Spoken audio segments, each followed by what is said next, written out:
Hello, good evening. It is Saturday. I know it's a different time of the week for our women's weekly show this week due to some sort of little tournament happening over the other side of the world somewhere it shouldn't be. So we decided it wasn't really worth doing a show last night when England were playing. Although having said that, it might have been more entertaining our show than watching an England game anyway. It was what it was. But we are with you tonight, Saturday. We're going to look back on last Saturday's game against Manchester United and the disappointment of that game. We're going to also look back on the Juventus performance in midweek in the Champions League, which was a lot better, actually. A good result out of a good performance. And also we are going to look at the injury issues that have been going on in the game very recently. Obviously, a big one, high-profile one for us, of course, last week. And, looking at maybe the fixture list. I mean, Viv Miedemar put out an article, didn't she, this week about that. So we'll talk about that as well. Lots and lots of stuff to get through. So let's get cracking the other side of it. Running there of Beth Mead. Beth Mead's in behind, plays it across. Caitlin Ford's going to score, and she has scored. This fast start has been rewarded for us.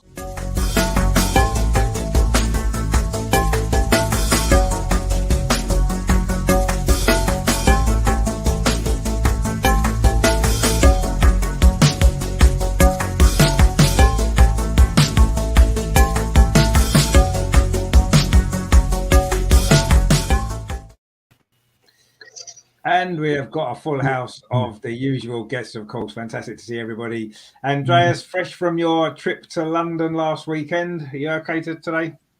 Yeah, I'm okay. Thank you. Yeah, trip to London was good as always. But the match on Saturday was a little bit disappointing. But anyway, it's always worth coming to London and supporting the Arsenal. So I will do this again next week for the Everton match. Yeah. You're just too keen, Andreas, aren't you? You're far too keen to get across here and watch the game, which is great. Matt, as well, did you manage to get home okay? I know there's a few delays on the train and stuff, wasn't there, last week? Did you get home okay in the end? In the end, yes. I will probably cover that when we do talk about the game. But yeah. I wasn't the worst one, if I'm honest, but it's just a ridiculous situation. But the main point is we're here to talk about Arsenal women, and it's about the journey along the way. So looking forward to chatting to you all, as always, and looking forward to it. Exactly. I mean, ultimately, women's football is what matters, and it's never a smooth journey, is it? There's always bumps in the road, one way or another, and it makes it what it is, I suppose. Amar, of course, again in the dark. Amar, you need to get. It's not in the dark. It's in the light. It's in the light. Well, you look dark. We can't really see you, but anyway, good to sort of see you. That we can sort of see you a little bit, but it's good. It's good to see you. Okay. Yeah, it's dark here in London. Yeah, it's dark. It is dark. Oh. So, it's good to see you. Yeah, no, sorry, I forgot to say. Yeah, it's good to see you. Good to be back, and there's plenty to talk about. So, as usual when it comes to the Arsenal women. Herman's in the chat. He says, "Hello, Richard. Good to see you. And yourself, mate. Hope you're doing well." And Terry is in as well. He says, "Evening, Richard. I still haven't forgiven you yet for making me watch England yesterday." Emirates, Amar, and MM7. I didn't make you watch it, Terry. You chose to watch it. It wasn't my fault. We all chose to watch it. We should have thought better. Hopefully Tuesday will be a little bit better. We'll see. But anyway, it wasn't great last night. Let's be honest. It wasn't not great at all. And Terry says there, at least last time I've seen the light. Well, he hasn't really seen the light, has he? Because he's still in the dark in there. But looks like Harry's going to see the lights later. But anyway. Yeah, Harry's going to see that. Harry was going to come on. We just have to mention that Harry was going to come on the show, but he's actually got to see some Christmas lights turned on instead. He's been dragged, kicking and screaming. And I said to him, "Well, it's November. Why are you? Well, Christmas lights should be in December, shouldn't they?" But anyway, that's why he's not here tonight, which is a shame. It would have been nice to have seen him. But family stuff takes over, doesn't it? That's fine. Anyway, I suppose the best place to start really will be going back, pretty much a whole week to last Saturday evening at the Emirates. The women were back at the Emirates again. A decent crowd, a big crowd, a good atmosphere, but unfortunately the game didn't quite go as we all hoped it might.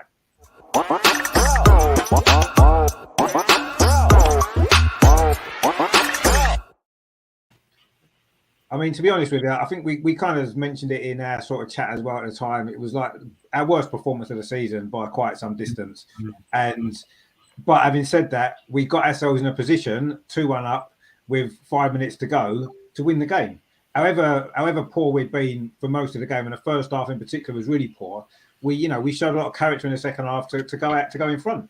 And we got a little bit fortunate with the equalising goal, the deflection and that, what have you. But we got ourselves in front, and we had to manage that game better, didn't we? With 5 minutes to go, 2 really, really poor set pieces to concede from. Yeah. And it's been a problem against Man U before. Last season, it was the same. They scored from set pieces against us in the Continental Cup, in the WSL game at Meadow Park, and we did it again. And to me, that was not really for a team that has got aspirations of winning the title and to challenge for all the big trophies. That is not really an acceptable thing to happen. Chelsea would not lose a game like that in those circumstances. No. 5 minutes to go, they'll be booting the ball out of the ground. They'll be going to the corner flag, and they'll be managing the game. And we just didn't do that. And that's actually unusual because, to be fair, since Jonas has come in, it's very, very rare that we've led in a game and not won. There was the Ajax game earlier this season was the first time that happened when we drew 2, and this game. So it's only twice in a season and a bit. So it's not something that happens very often. But even so, in a big game against a title rival, to be 2-1 up with 5 minutes to go, you have to win. No matter how badly you're playing, you have to win that game from that position, and we didn't. And that, to me, was a big worry. I mean, and Andreas, obviously, you were in the stadium. In fact, all you guys were there. I mean, what was it like actually being there? Because from watching it on the TV and stuff, it looked like a really, really poor performance. First of all, we lacked cohesion. We didn't get our game going at all. But we did show the character to come back. But to throw that away, I mean, how did we do? How did we manage to lose that game from that position? It was mad, wasn't it? Yeah. First, the positive thing was the attendance, 40,000. The atmosphere was great. All over the 95 minutes, the atmosphere was good. There was no negative things from the spectators coming there. So this is the positive aspect. And and then I must say that it looked as if United was the home team over the whole match. It looked as if they were the home team. They had the desire, the will to win this match. You could feel they want to win after their 1-3 defeat against Chelsea, and we looked as if we didn't want to lose the match. Just keep a draw, keep a 0-0, and that's okay for us. And United wants to win. This was the difference. I don't understand. It was a home match. We had the crowd behind us. I don't know what was happening. It was the poorest performance since the cup final last December against Chelsea. Especially the first half was totally not Arsenal-like. United came better in the match. United dominated. They had more ball position. They dominated the midfield. They had created chances. The first half was the worst I've seen for a year. And of course, it was bad goalkeeping, bad management, bad defending. The first goal was a terrible mistake from Manu. I don't know what to say about this. It happens too often, I think, for her. She makes these mistakes at corners and high crosses. She doesn't come out. If she comes out, she doesn't have the ball. Was terrible, but then we had even with our worst performance, we had the luck of this equalizer after 47 minutes or with Frida's goal. This was really a lucky goal and brought us back to the match. And then everybody thought, now it's our turn. We made a fantastic second goal. Laura, who had a great match once again, and I was so happy for her to score the first goal for the Arsenal. But this goal, this was a fantastic delivery from Katie, and the finish from Laura was just amazing. This goal would have deserved to be the winning goal in such a match. And what happened in the last minutes, we brought United back because I had the feeling, okay, we are 2-1 up, but okay, we will take 1 point out of this. The equalizer was you saw it coming, and then then 2-2 after a bad match, keep 1 point against the title rival. Okay, I would have said okay, not the best, but okay, 1 point. But what happened then? Another corner, another bad defending, and this is what I mean with bad management. Jonas should have seen that we had our problems in defense, especially with set pieces and corners. Why not bringing Jen Beattie as a fifth defender, not taking off another defender, but bringing off a fifth defender? She's strong in the air. I don't think that United would have scored 2 goals from corner or set piece if there was one defender from us who is good in the air. We don't have Leah, we don't have Rafa, we don't have Lina who is strong in the air. So why not bring in 20 minutes till the end Jen Beattie as a fifth defender? I don't understand. And not bringing her in the 90th minute as a striker for a lucky header in their box. This was really bad management. Sorry, Jonas. I think he's a fantastic manager, but this defeat is also on him. No, I agree. Actually, I was amazed when he threw Jen Beattie on up front for the last couple of minutes. I'm like, okay, yeah, she is good in the air. She can win headers, but we didn't even get the ball in the box the whole time that she was on. So it was a complete waste of time. And I'm not necessarily blaming the manager for that fact we didn't get the ball into the box, but it was a strange. It was poor management of that game. You're right. In the last 10 minutes, in particular, when we're 2-1 up in a difficult game, we have to get something. And you're right. When they got it back to 2-2. If nothing else, you've got to not lose that game. Don't even try and win it necessarily. Just don't lose it. That's got to be the priority, hasn't it, in that situation? With the way the game had gone, such a poor performance overall. But yeah, it was bad, mate. I agree, and I think Jonas was made mistakes in that game. Definitely he did, and the players made mistakes. We know that it wasn't a great performance, but yeah, the management at the end was poor, and that as it cost us that at least a point in that game. Definitely it did, and. Yeah, as I said, Chelsea don't make those mistakes today. Chelsea don't lose that game from that position. They may have drawn it, but they certainly wouldn't have lost. And it's a lesson that we need to learn. And you're right about putting Jen in defence. Maybe with 5 minutes to go, when it was 2-1, bring her on at the back. Let's see that game out. That would have been a sensible. He did it against Juventus. He brought her on, didn't he? We'll talk about that a little bit later. But yeah, I 100% agree with you. That was. It wasn't very good game management at all by Jonas, and hopefully he's learned from that and he won't make the same mistakes again in games when it matters, because that has cost us at least 1 point. Potentially it cost us all 3 as well. So yeah, very, very poor. I mean, Matt, obviously, we know you had your issues getting there and back with the train and stuff like that, and unfortunately the game itself didn't really help to make it feel like worth the trouble in a way, because it was a poor performance. Even if we'd won that game, we would have been happy to have won, but it was a poor performance. Even the second half wasn't a lot better, was it? Let's be honest. Yeah, but I think the difference was between that first half and second half. The first half we were very rusty and fatigued. We weren't able to control it at all, and I think that played a part. United eventually got their goal. If I'm honest, I look at Manu, she tries to claim it, and then it's just too high for her. So I don't know whether it's Manu's misjudging or she's thinking, right, okay, I can try and get it. But it's odd to see that a goalkeeper comes for those sorts of things, and usually she gets it.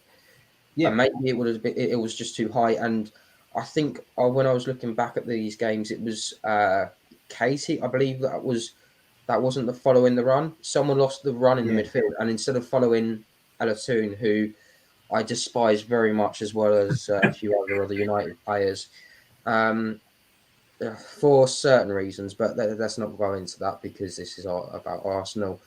And she was just there for a tap-in, and it was just quite easy. I think the problem as well was the fact that both Laura, Manu, not Laura, it was Lotta, Steph, and Manu didn't communicate to say who's going to be heading for this. So Manu's gone to claim it, she's missed it. Lotta's gone to head it, she's missed it. Steph's gone for the front post, and she's missed it. And that's left Katie not knowing who's around her to say there's man on, player on, whatever they want to say. Just to say, look, just be careful of your surroundings. Try and get your boot on it if you can. But it was just an easy tap in. The second half, we played a lot better and we improved. It was a lot similar to what we've seen before, but usually when we go 2-1 up, we look to go and get that third. We were on top for quite a long time during that game. And I was thinking, we're looking for a third. When is it going to come? Is it going to come? And I was hoping that had we got the third, that would have probably helped a little bit more, because 2-1's never a safe. It's never safe for anyone. Because you never know with games of football. We've seen it in the Men's World Cup at the moment. You get 19 minutes added on and score 3 goals in that amount of time. So, but I think one of my favourite things was Katie combining. She showed a lot more. I think she's getting used to playing at the left back role now, and it's helping out. The fact that she combined with Laura for her goal was brilliant. Laura's goal, to be honest, I think that was the goal of the match. It might even be the goal of the month, the contender, because it was just brilliant. And I have a thing with picking these sorts of games, don't I? Last You do. all the almost goal of the month contenders, and this time it's for the players' first WSL goals. So it's but both Laura and Lotta as well. That there were a few times where there was miscommunication as well. The referee, I hate going on about this, but she was in control of the match. I don't know if Amar or Andreas picked it up, but I saw several handballs, and it was mainly Man United I was players. quite high up, so yeah. And it was literally the ball was straight in their hand, and she I don't know but they need to be picked up and things like that. And it was just ridiculous, because things like that determine games at the end of them. You've seen it before. There's a couple of famous incidences where that's happened. There's been a couple of times even when the referees got in the way of things like that. So it's just, they need to be more careful. I know they're only semi-professional, and we want them to be professional so that we've actually got a fully professional league across the referees and everything else, especially with the players. It just, still, I don't understand how we've got semi-professional referees in a professional league. It doesn't make sense. It's almost... That's a good point. I had football earlier today, and we had a 17-year-old referee. This would have been the first time he's ever done matches like us. But there was things that weren't going this way. We've been told to respect the referee, and some people didn't. And it's just getting to the point where if you're allowing these sorts of things to happen, it's causing an issue not just in the WSL, it's also happening grassroots, and it's not going to make you wonder at times what's going on. The pitch invaders. Yes. That was very frustrating. I don't understand what was going on. That never has happened at the Emirates before, as far as I'm aware. It never happens at an Arsenal game, especially at Boreham Wood, and in previous times when we've been at the Emirates. Never seen a pitch invasion before, and it was all boys about 8 to 10. It was ridiculous. I thought there was an old middle-aged man in there, but no, I was wrong. I think there was as well, but it just got to the stage where, how has that even happened? Like, this is women's football. I don't. Was they Arsenal fans? Were they? I don't know, because I think they might have been United fans, because they didn't have an Arsenal shirt on or anything. So, but that was the problem as well. Is that United? I'll probably come on to that bit in a second about the United fans, because that actually has really annoyed me. At 2-1, we should have pushed for another one. 2-1, never safe. I'm going to say United got very lucky as well. The free kick, it was very odd, because again, the communication between the defence, that second goal that they scored, Millie Turner from the corner, Katie was marking her. But whenever I'm playing, I always mark size for size. Katie's not very tall compared to Millie Turner. Millie Turner is quite tall, so you would have thought someone like a Stina, someone like a Viv would mark her instead, because they've got the similar sorts of build, so they can go fight for those 50-50s. Instead, it feels like it feels odd when that's happening, and it's like everyone knows my height because you've seen me. I'm 5'5". Yeah. If I'm going up against someone who's 6 foot, there's no way I'm winning that ball. No, it's not going to happen. Imagine if you've gone up against Andreas for a header. Yeah. Funny enough, I will probably get up to about Andreas's shoulder, but but apart from that, it's still the same thing. You just do's and don'ts in football, and you just don't do it. Yeah. For the winner, again, it was poorly positioned. Viv was on the wrong side of her player. Katie and Laura again marking the same player, and that's how they scored. And Alessia Russo's there to head it in, which I believe was a copycat of one of her earliest goals against us. Yeah, I think it was season at Meadow Park. That's right. It seems to be at the moment United just have a bit our bogey team when it comes to WSL matches, and it is annoying, but it happens, and we have to move on. If I'm honest, as well, I'm going to go back to the refereeing. I'm sorry, I'm trying to get. That's all right. That's all right. Mark Skinner should have been sent off because he was where I was sitting. I was sitting right by the tunnel. He was actually going after the fourth official after he originally got the yellow card, so he should have been actually sent off for that. The atmosphere. I don't know what was going on with the atmosphere. We were trying to get chants going. Nothing was happening. The words on the screen weren't helping when there was a corner. It just felt so dead for an Arsenal game. It was so weird. Even at Leicester, everyone was trying, but not a lot of people were there to sit and chant. But even going back to the game against Tottenham, it was a lot better atmosphere. It felt kind of flat, and it kind of replicated how the players felt at the time. It didn't work out. I think we'll talk about Beth later. If I'm honest, this game just reminded me of the first game this year. I'm not going to mention it by name or anything like that. Just with everything that was going on, the injuries and everything else going on, Jonas sort of, with the way he had to deal with everything, he just stood and froze, which Andreas was talked about a little bit. He shouldn't be freezing. He should be realizing, right, we've got 20 minutes to go. We're winning 2-1. We need to do one or two things. Either bring on Jen Beattie and shore up the defense, but I'll wait until the 80th minute instead of the 86th.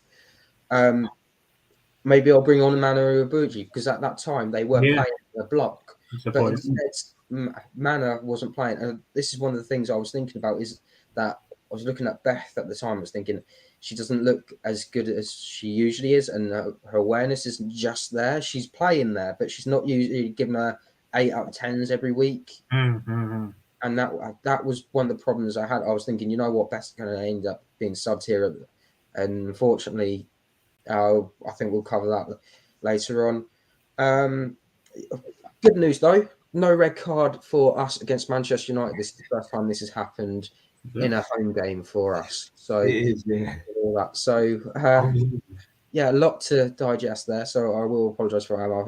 No, don't apologise, man. I'm happy. I'm going to keep my brief. It's all good, man. No, you made some good points, and it's good to hear them. I mean, apologise at all, man. It's all good. You don't have to apologise. Yeah, I agree with a lot of that. I mean, obviously, I can't really comment on the atmosphere in the stadium because I wasn't there, but yes, I mean, maybe that was a factor. I mean, obviously, the bit that you were behind the dugout, when we was at a Tottenham game, we were on that same stand, but a little bit further around there, the corner flag. And I don't think that necessarily is the best place in the ground for atmosphere, if I'm honest. I don't think that whole stand is the greatest place to be. More the other side seems to be better, or behind the goal, maybe. And I think that's maybe, unfortunately, that's where you were, and maybe that wasn't the best part of the stadium. I mean, Andrea seemed to find the atmosphere okay, and I do think that side where he was opposite where you were seems to be better. We were there for the Wolfsburg game over that side, and it seemed a lot better than that side of the ground. It may not be the way it is. That's where the people get the tickets. I don't know, but yeah, that's a shame if you felt the atmosphere wasn't as great as it could have been. Because we do move on. Sorry, I have forgotten about United. I was meant to talk about United and their right allocation. They were actually not given an allocation. Arsenal offered it to United in the first place. United turned around and said no, and Arsenal said, well, okay.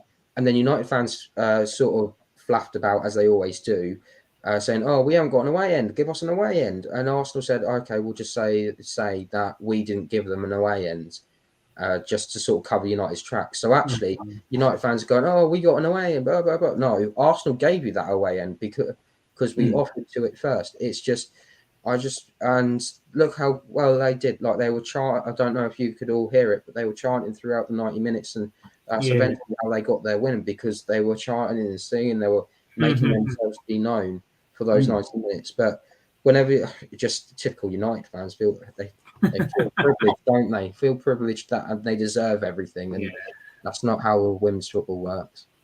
I mean, I noticed there was a few in the sort of within the Arsenal sections as well. When they scored the goal, you could see them like jumping and cheering and stuff like that in the Arsenal end. So they were everywhere anyway. But yeah, I suppose it was a bit like the Tottenham game, was it? They stuck them in what technically is the away end in the stadium for the men's team, isn't it, in that corner? So I mean, it needs to happen more, and I think it's starting to now, isn't it? I think we're going to start to get dedicated away ends for fans in the women's WSL now going forward. It needs to happen, I think.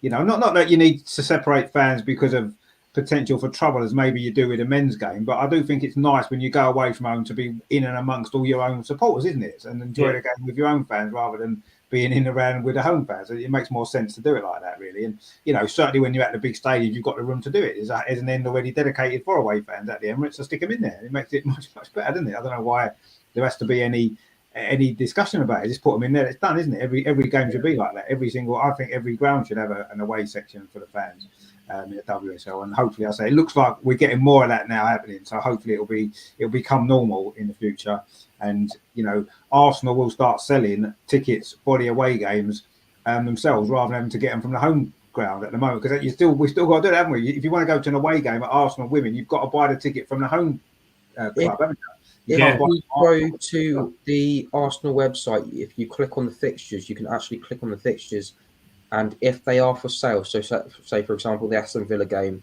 on the 11th, you could get tickets in the Arsenal end section through that way, which is what has been which they've been. You can do it now, can you? On the Arsenal website? Oh, okay. I know you didn't used to be able to, did you? I've tried before, and you have to get them from the home club. We got the Man City tickets from Man City, and we've done it before for other games. I don't know why Man City do that, because they've got.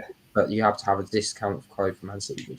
Well, you have to have an account. You have to log in and make yourself a Man City account. So I keep getting emails from Man City telling me, "Oh, buy tickets for the Man City men." No, I don't want to. I wanted to buy that one game and that's it. Leave me alone. But anyway, that's how it is. But yeah, hopefully it'll be a little bit easier to get away tickets in a dedicated away stand in future. That's what we want. You know, when you watch your team away, you want to be in with your own fans, don't you? That's how it should be. I mean, Emma, what did you make of all of that? Obviously, you was in the ground as well, along with the other guys. And I mean, as we said before, the way the game was at 5 minutes to play, we should be winning that game, shouldn't we? There's no excuse. There's no excuse that we lost. It was ridiculous. No, but overall, the whole performance just was very un-Arsenal-like performance. Yeah. And I mean, you could see it from the off. I've seen it from the warning shot after just 2 minutes as well. You could see Man United were here. They had a game plan. The intent was clear as well. When Leo Goldson forced that good save out of Manu, which would have probably gone in had it not been for intention. You would have thought as a warning shot that would have just woken Arsenal up. But it just seemed there was no energy, there's no passion, there's no desire, there's no belief. There's not things you associate with Arsenal. It was not a performance which it was a performance which, as I said, was very unlike Arsenal, but just lacked just the basics pretty much. It was just like they had no ideas on how to play it. Well, they didn't play it out of the back as much as they used to, but they just couldn't beat Manchester United's press. They were consistently falling into the traps that Manchester United were setting, and they didn't learn their lesson. And ultimately, they got their goal, which they deserved before half time. I don't even remember us even having a shot on target in the first half. When was the last time that happened in any half of football? But I mean, I know everyone will say, yes, it was Manu's fault of communication, but I think for me, Lotta as well has got to get tied to 2 under 2. You can't just let her roam free at the back post and have a tap in. Whether it was a communication between the defence, as you say, but for me, I think, you can blame you. It's equally to blame is Lotta for not getting her positioning right, as is for Manu for flapping it somewhat. So we got what we deserved. Second half, we came out much better. Got the lucky goal, scored a superb second. Katie doing what she does best, laying on a plate for Laura. I was so happy for her after that. After the miss she had against Reading, of course, we have to take into account she's a right back. And so, while she missed an easy one, that was a superb finish. We could see even in her post-match, she was crying at the end. I saw it on the Twitter. We've got to manage our game better. It was debatable whether it was a free kick, but when the ball touches a hand in close proximity, the referee's not going to give the decision to us. And it was one of probably many handballs that Matt refers to. But who's marking Millie Turner for the free kick? I don't know. And Manu, maybe if she stays on the line, Does she maybe stop that from hitting the bar and going? I don't know. Maybe she could be a bit braver and stay on the line there. But the marking in itself was poor, and even from the corner, I think it was, if I remember from the highlights, was it Caitlin Ford who was marking Alessia Russo? I can't remember. I think it was Viv actually. Oh, so I don't know who Caitlin Ford was marking. I can't remember, but I mean the organisation there has to be better. And and I don't know what with the heights as well. I mean there was a mismatch. We know Russo's done that 3 times this year from set pieces now, becoming a bit of a nemesis.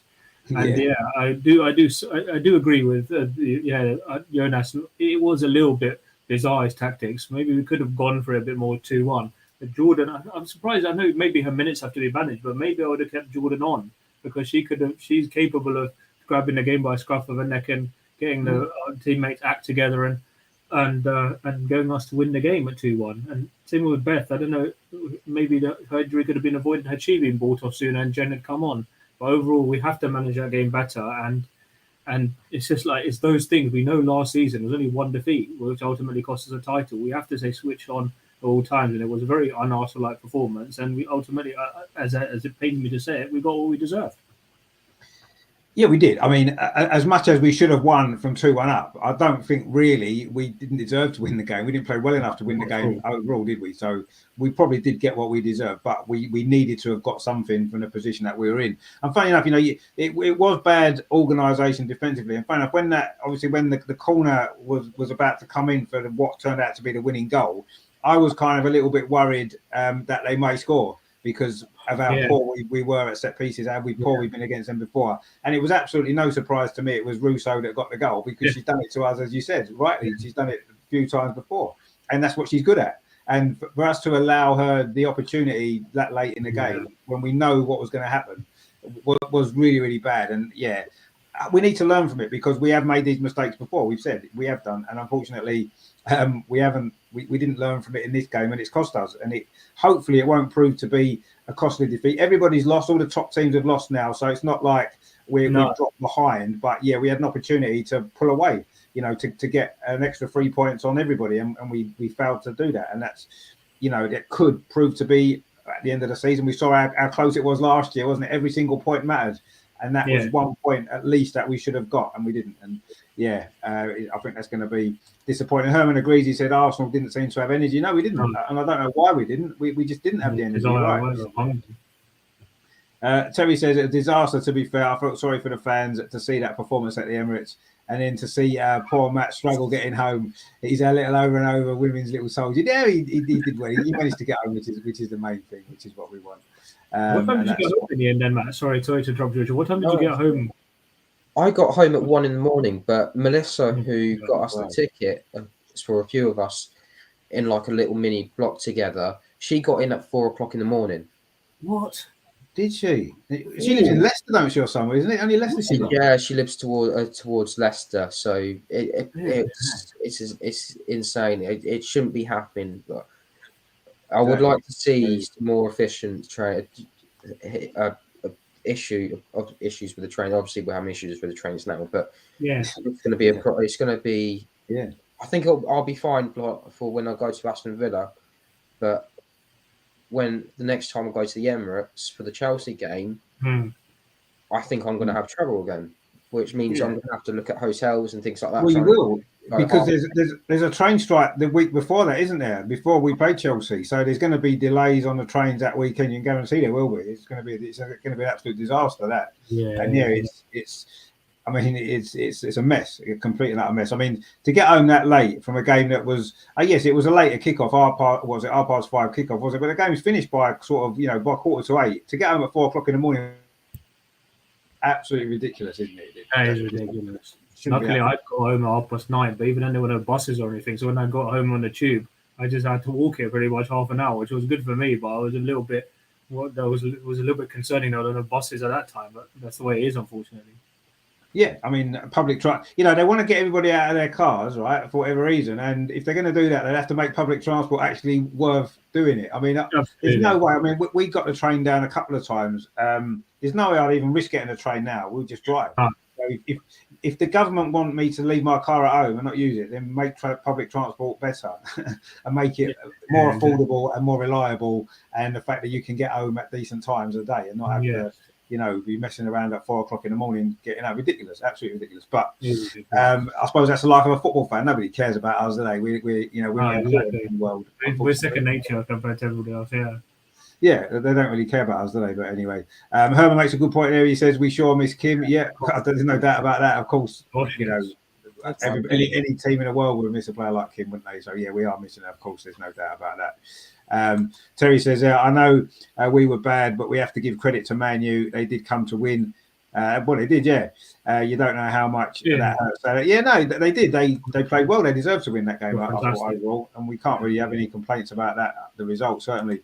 Herman says we're missing 5 players. Yeah, we are. We're missing a lot of good players as well. Some of our best players are out of the team, and of course, it's going to make a difference, and it did. Yeah. Terry says Amar for London Mayor. Well, he certainly wouldn't do a worse than the current Mayor. Will he? So, no thanks. No, thank you. No, you don't fancy that job? No, thanks. No, I don't fancy that job. No, thank you.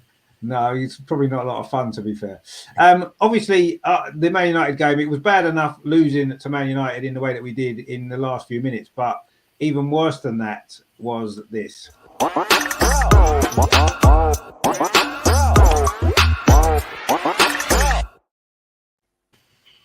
mean, we never want to see any player injured at any time, but for a player that's had the year that Beth Mead has had, for Arsenal, for England, the Euros, everything else, for it to happen to her is just, it couldn't have been a worse player for to get injured. Yes, you don't want anyone to get injured, as I said, and the fact that it was so late in the game and it was such an innocuous thing, just chasing a ball down that was going out of play. And you don't want her not to do it because that's what she does. She chases everything down. It was such a, I knew it was bad at the time. You saw her reaction.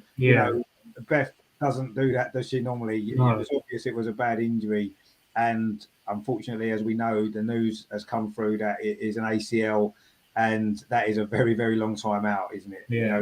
How strong she is, no matter how quick she can recover, it's going to be a long time. The season's over for her. The World Cup, I doubt she'll be fit to play in the World Cup, if we're honest, and she's going to probably miss the start of next season as well. I mean, it's terrible, terrible, terrible news.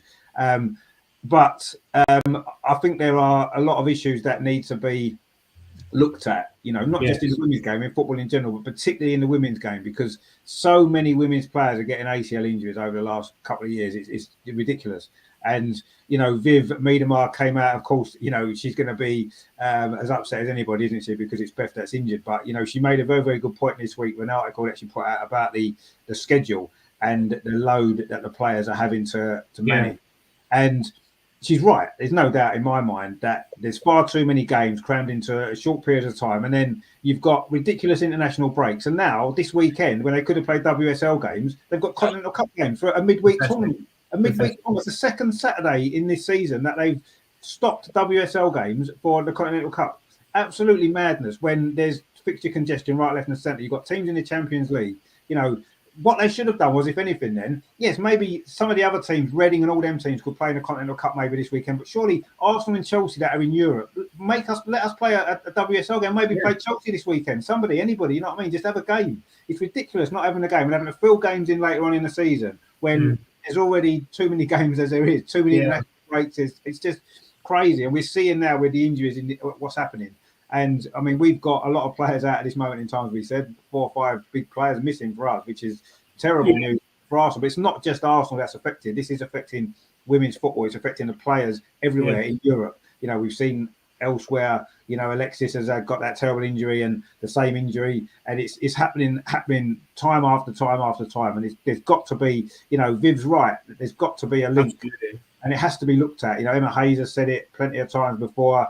And they've got to listen. The WSL, the FA, everybody, UEFA, everybody's got to look at this, and we've got to going forward. Yes, we want the women's game to be to have more exposure. We want more people to be watching the games. We want them to be on telly, all that kind of stuff. But ultimately, you've got to take care of the players, and if that means less games, then that's what we're going to have to do, and that's fine. It's no problem. Have one game a week. It's fine.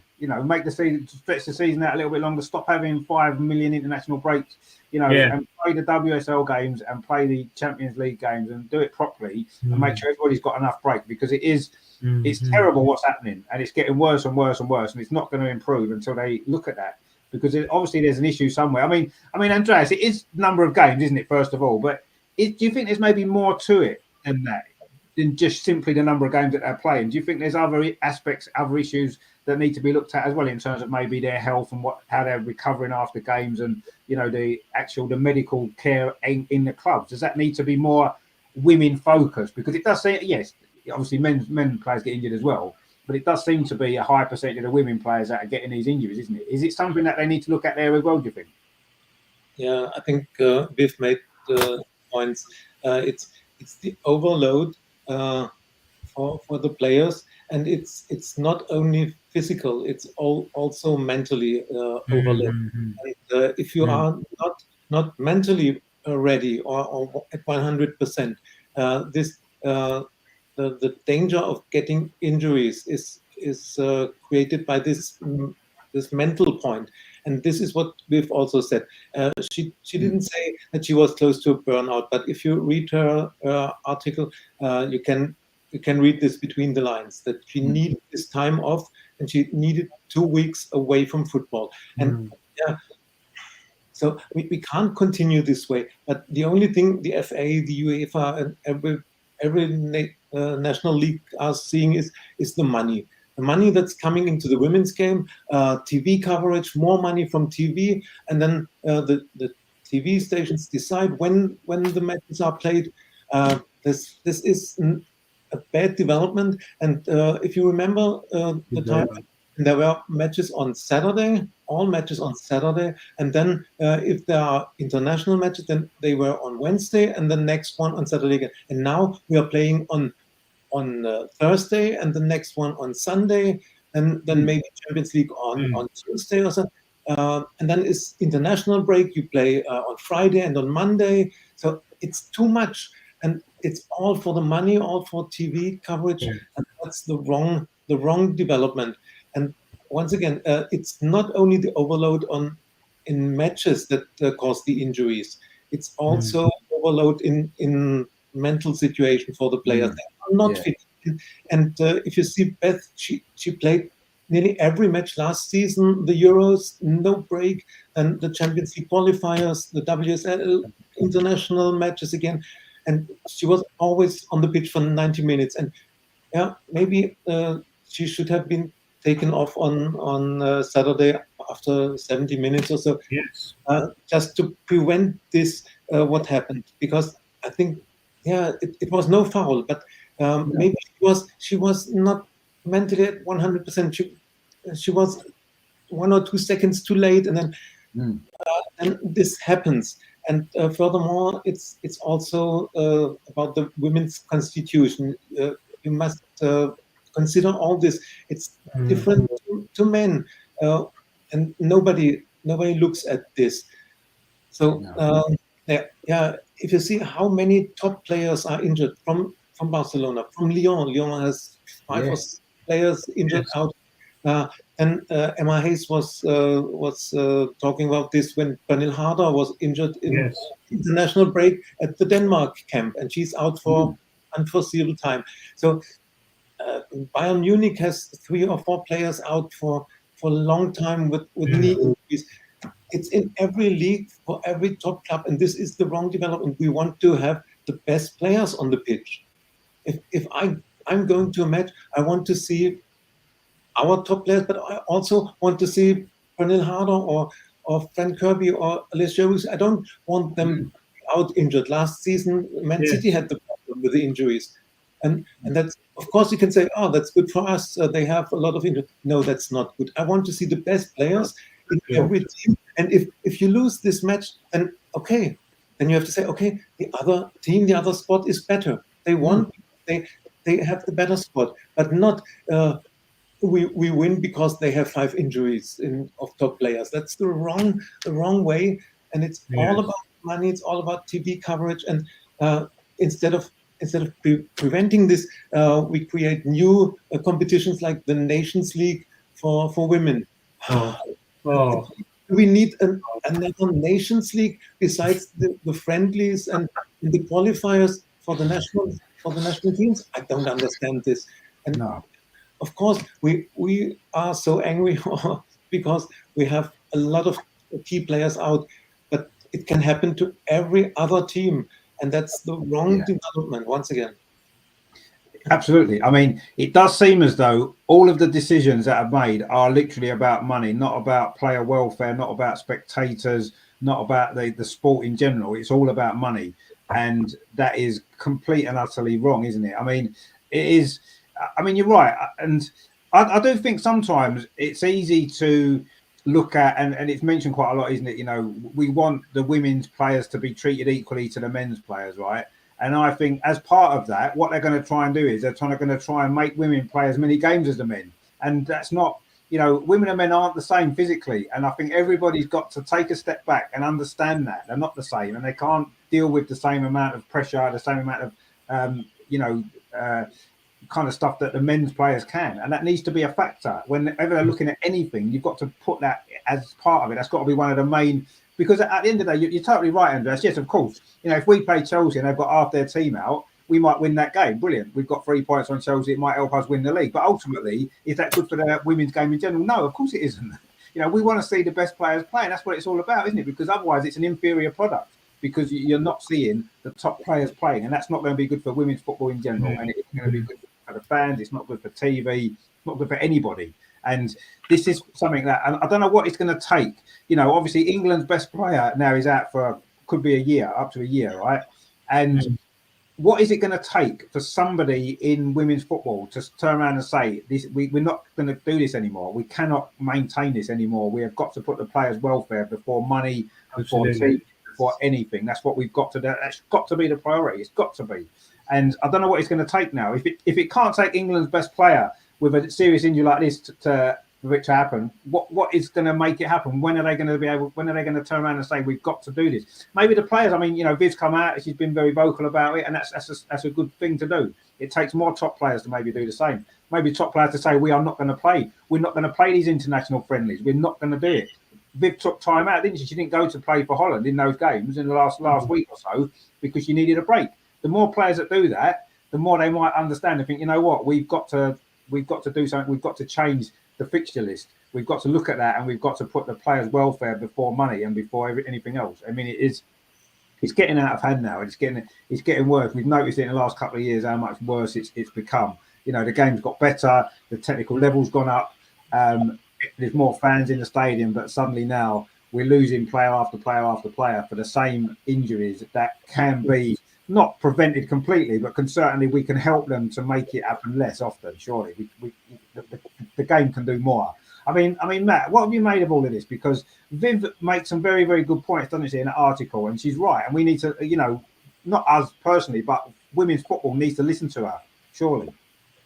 It's not just that as well. I'm pretty sure that I've been talking about this on previous shows where I've turned around and said that the players need help medically, they need or psychologically because of the fatigue and everything like that. Just to put it in perspective, I am going to try and do this with my hands, but just imagine that that's the knee and this knuckle here. That's the muscle.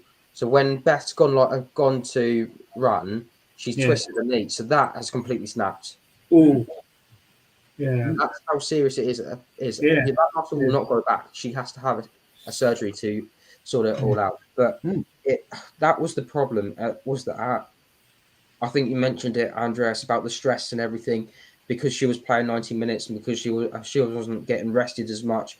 Okay, she had the international game against Japan. She ended up flying back home after the Japan. Sorry, it's just one of those things where you should turn around and just say, you know what, I love playing for my country, but I've got too much on my plate. I've got this, I've got that, I've got. She ended up having not a book signing. She had a venue to go to talk about her book on the Monday. Yeah, sure, sounds right. Yeah, it's a cancel it. Yeah, because of that. So it's not just that. There's people who are England fans are missing out on seeing Beth Mead a bit of publicly or everything else that goes along with it. Just while I'm on the injury front, I was when I got those videos of Gunnosaurus high-fiving all the players. That was through the Supporters Club. So thank you for letting us join in with that, big welcoming the players. Kim and Rafa both rocked up in the car. They weren't on the coach. Kim was on crutches. Oh no. But she seemed fine. She seemed happy. Rafaela was fine. She was walking. There was no boot or anything as well, so that looked all right. So she might be joining in with sessions. Leah as well. We've seen her running in Dubai and things like that. So she seems to be running straight, but we might be seeing her return. Them both perhaps return soon. Maybe this is a blessing in disguise. The fact that we do not have a WSL game this week. As it turned out for us, it's probably a good thing for the injury front. Yeah, I agree.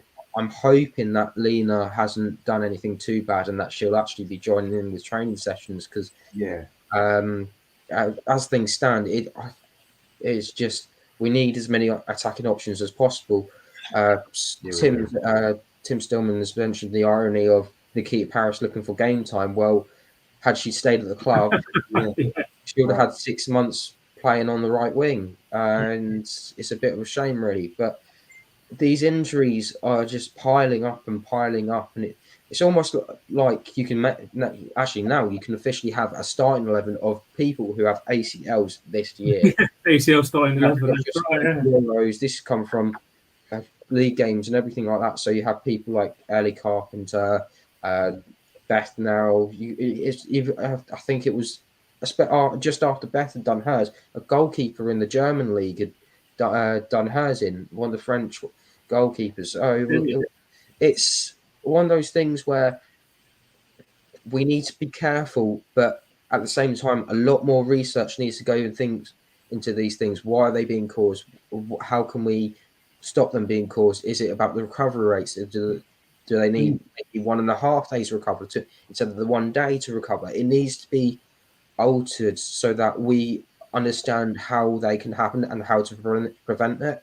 And it comes along with the development and things like that. There are so many things that we would want to see developed.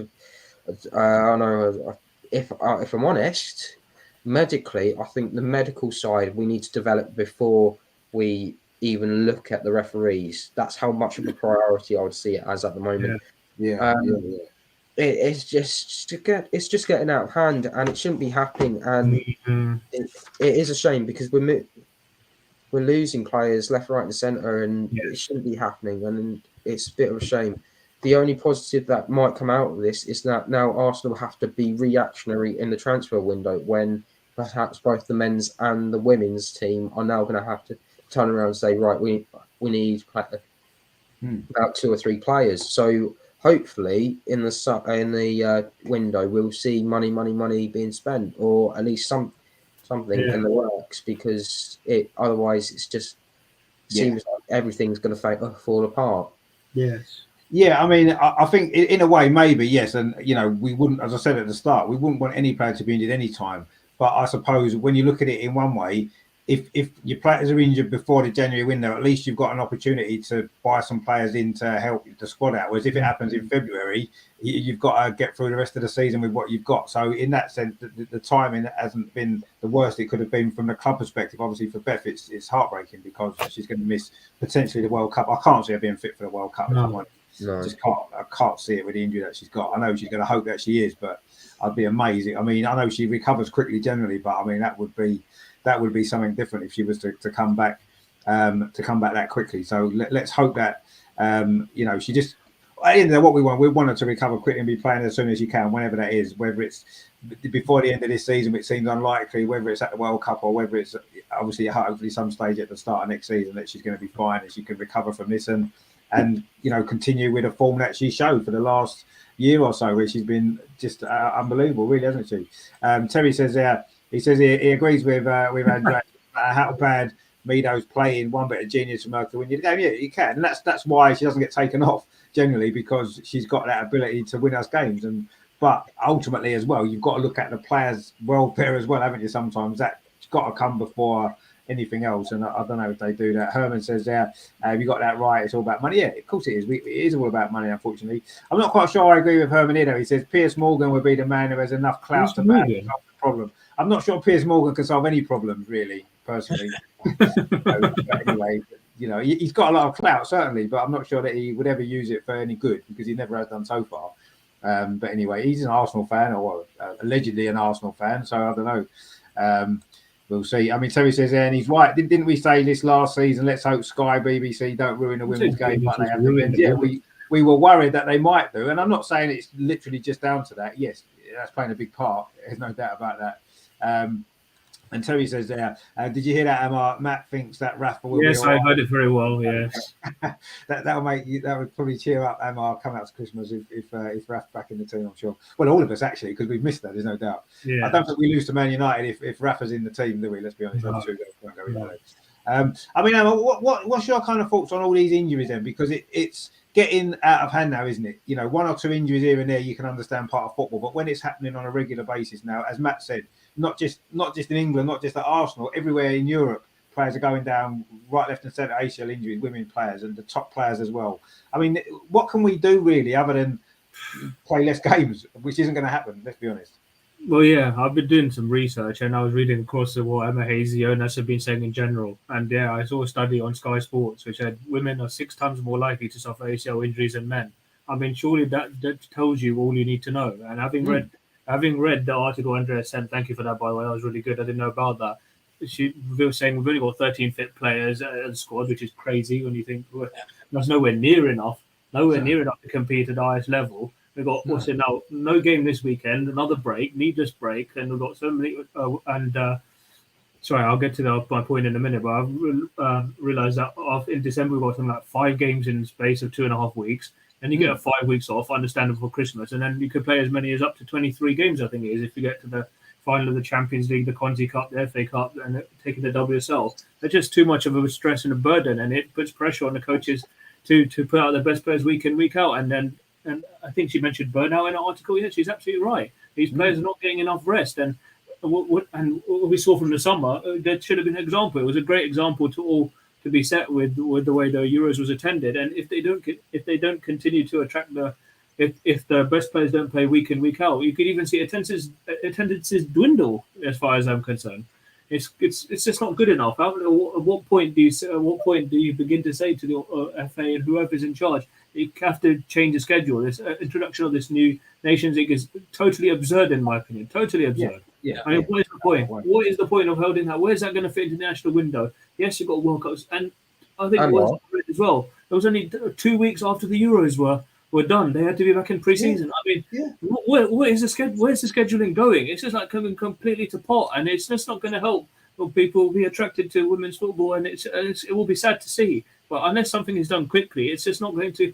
It's just going to go to waste. Unfortunately, what we saw from the summer, that would be such a crying shame with the World Cup round the corner. You want everything maximized to the everything maximized in terms of attendance, in terms of player welfare, in terms of everything in general. And sadly, with the way it's going, with all these injuries, I mean, sadly it's going to be on a downward spiral. So yeah, I mean, something really has to be done. Authorities have to take note now that these are worrying times, and for it to go to waste would be dreadful as far as I'm concerned, and especially, as I said, with the World Cup around the corner. So they have to take into account players' mental health and welfare as is such an important part of any sport right now. And for it to go to waste would be terrible. And I hope it doesn't happen. But the way it's going, sadly, that's the way it's going to happen. More players will get injured. More crowds may even get smaller, and the pressure on the managers and the teams to perform week in, week out will only be increased. So I hope it doesn't happen. But sadly, at the moment, that's the way it's headed. Just on the Nations League, as far as I'm aware, I think the concern is because we're playing tournaments like the Arnold Clark Cup and the Clark Cup, that would all be removed and it will be replaced by the Nations League. I think that's the idea, but it will still be similar international windows. The Nations League confuses me as well because now it changes the qualifying phases as well. which makes no sense. Yeah, it's all, and I Agreed. mean, and as well, I mean, you know, we played, of course, this week a Champions League game on a Thursday night, which is ridiculous. You know, European games should be Tuesdays and Wednesdays, and that's it. And then you play on a Saturday or a Sunday your league game, and that gives you enough of a gap in between. You know, you can't really play on a Thursday when you've got to travel to. I mean, yeah, we don't have a game this weekend, but had we done, we would have played tomorrow. We would have flown back probably, you know, not till Friday morning, and you got a game Sunday, and they expect the players. That's not going to affect the players. Ridiculous. Thursday nights, you shouldn't play on a Thursday night. It's ridiculous. Not when you've got a game at the weekend. You just shouldn't do it. They shouldn't schedule games in. I don't care about TV. There's 2 or 3 other nights in the week you can put them games on. And if it means it's clashing with other things, it's clashing with other things. It doesn't matter. It's more important that the players' welfare is put first before anything else. You know, ultimately we're the fans. We'll watch the game no matter when they play it, right? But they can't keep doing that. They can't keep playing games on Thursday on a Sunday. It's not enough, especially if you're away in Europe. I mean, you know, one team's away in Europe and then they're flying back to play in their league game on a Sunday. It's ridiculous, and it can't carry on. And that's got to be the first thing that they got to look at, the fixture list first of all. Yes, the international fixtures are ridiculous.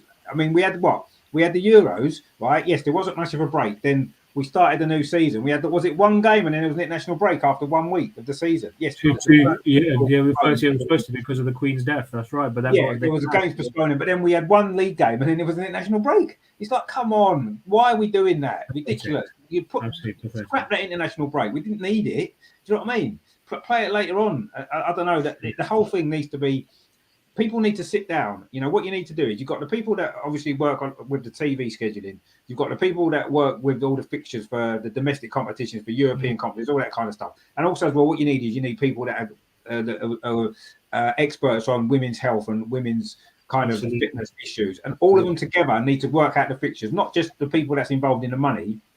Everybody needs to be involved and say, look, what can we do to make sure we get the games played that need to be played?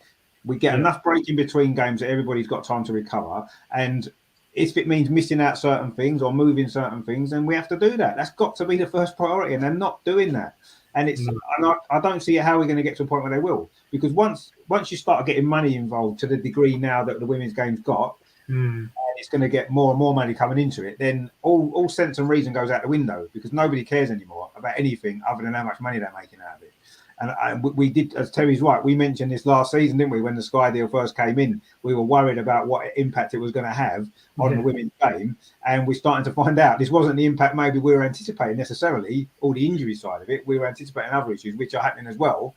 But this is even more serious now. It's got to get to a point. And I mean, Viv is totally right in the sense that we know that she's had to have a break from football herself due to the mental stresses and strains of it at that top level. She's had to take a break. She took a break earlier on last season. She's done it before, and she did it very, very recently as well. And if a player like Viv Miedemar is coming out and actually saying this is what we need as women footballers, everybody's got to listen.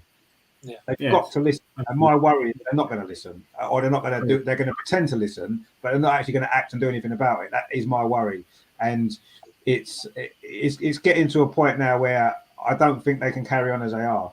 I don't think they can, because we're going to have a World Cup next summer with none of the best players in the world playing, because they'll all be injured and not be able to play. You know, and it's, you know, I said this at the start of the season with our players that are in the Euros, all the England players that played, Leah and Beth in particular. And what's happened now? They both are going to have a long. I mean, Leah's been out for ages, Beth's going to be out for ages, and I worried about that because playing last season, the Euros, straight into this season, no break. You know, obviously we couldn't have anticipated the seriousness of Beth's injury, but those two for me were always likely, and Rafa as well, because she played for Brazil, didn't she, in the tournament in the summer for Brazil? So, you know, they were the players that you're looking at and thinking they're the ones I worry about, because they played a lot of games in the Euros and in pressure games and straight into the new season. And they're the 3 players that's had the longest injuries. It's no surprise to me. It's those 3. And there's a reason for it, and it needs to change. It has to. But honestly, I can't see it happening. I really can't, because now other things have become more important in women's football now, unfortunately. And money is the big thing, and that's the driving factor behind it all. And yes, the game needs more money, and I'm sure that the clubs need more money. The players should be paid more money. We all know this kind of stuff. There should be more money in the game, but we can't let that put at jeopardy the players' safety. We can't. we can't allow that to happen. And unfortunately, that is what is happening. And it's terrible, absolutely terrible. But let's hope that between the top players now have to come together and make sure that change can happen, because I think every single top player now in women's football knows they are. Any time they could suffer one of these serious injuries now, they know they are, because their bodies have been put through so much that they're not able to really handle properly. Their bodies can't recover quickly enough. They're just not able to. And I think they all know now how close they are to being in exactly the same position that Beth's in, that Alexis has been in, and all these other great players as well. And something's got to change. It really has to change. And let's hope that they will. But I'm not confident that they will. I'm not confident they'll do anything different. The fact that they are looking at putting in more competitions already is a worrying sign. And it's just, it's getting out of hand. But, let's hope. I say fair play to Viv for that article, actually, because it's brilliant. And that's what we need, more players to come out with stuff like that now. More of the top players to say, look, this is what's happening to us. We cannot keep doing this. We need help. We need some help. And hopefully that can happen, but I don't know. I'm not confident that they're going to listen, unfortunately. But all we can do is hope the players keep putting their points across, and hopefully someone might listen. We're listening, but we can't do anything about it, unfortunately, as much as we'd like to. We don't have enough influence. But let's hope that the people that do listen. If you're not going to listen to Viv, if you're not going to pay attention to Beth getting injured in the way that she has, and the other top players as well, come on, you need to wake up to what's going on here. Yeah, you do. Because it just can't carry on. It can't. Terry says there, Arsenal as a club, but when our players get injured, it always seems bad injuries. It's been like that for years, men and women. Well, it has.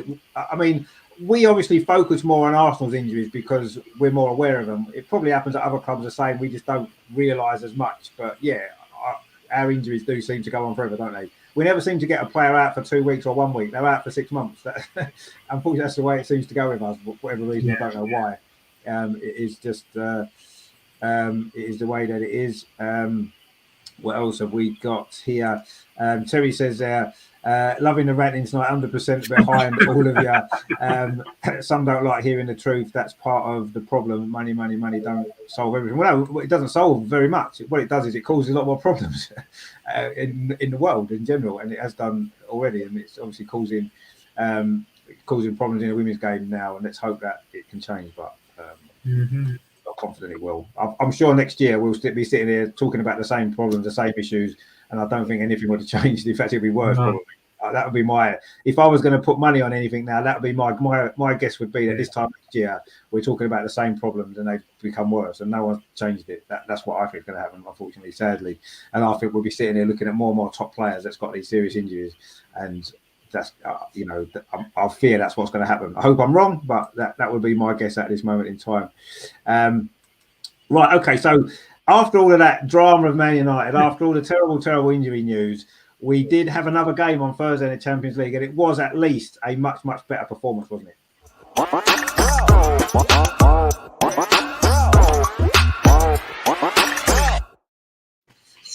And how nice it was to see Viv back and looking a lot more fired up for football again. She seems to have lost her way a little bit in the previous kind of 2 or 3 months this season, I felt, and maybe going back a little bit further than that. But she was back in the starting lineup, obviously, with Beth's injury, and she looked fired up for this game, and she got a very, very important goal, and you saw her celebrating that picture there. It meant a lot to her. You could see how important that was, how much it meant to her, and that was great to see. I enjoyed that. I didn't think she had her greatest game overall. She had good moments in the game. It was just great to see her back again playing and looking hungry again for football. Maybe the break has done her good, and let's hope it's a start now of her getting back. The goal may well help her.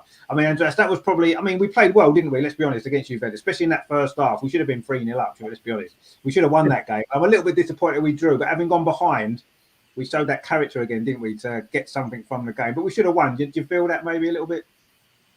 The good thing is that we showed a strong reaction after the defeat against United. Really, the team bounced back, and it was a totally different appearance to the United game. We were dominant, we were strong. You could see the will to win and to do something better in every player. So it was totally different. I don't know what happened before the United game, but before the the Turin game, I think the team came together and they how can I say? They bounced back and they wanted to show everybody we are a team, we are strong, and we can deal with all these injuries and we can do it. I was concerned that this would be a massive blow for us with all the negative, the lost game, the injury. But I was really surprised how good and strong the team did in Turin. And of course, the first half was really great. And if we were 3-0 up at halftime, nobody could have said anything against it. There were a lot of chances. We hit the crossbar. There were two situations, one-on-one. Stina, where she, at least at the second situation, she should pass the ball to Viv. Viv was totally free. And and even in the second half, we had a lot of chances. And in the last minute, there was the chance for Caitlin. So we should have taken the 3 points. But with the whole situation and my expectation before the match, I said in the end, okay, let's take this 1 point, and I'm glad that we didn't lose and that we showed this reaction.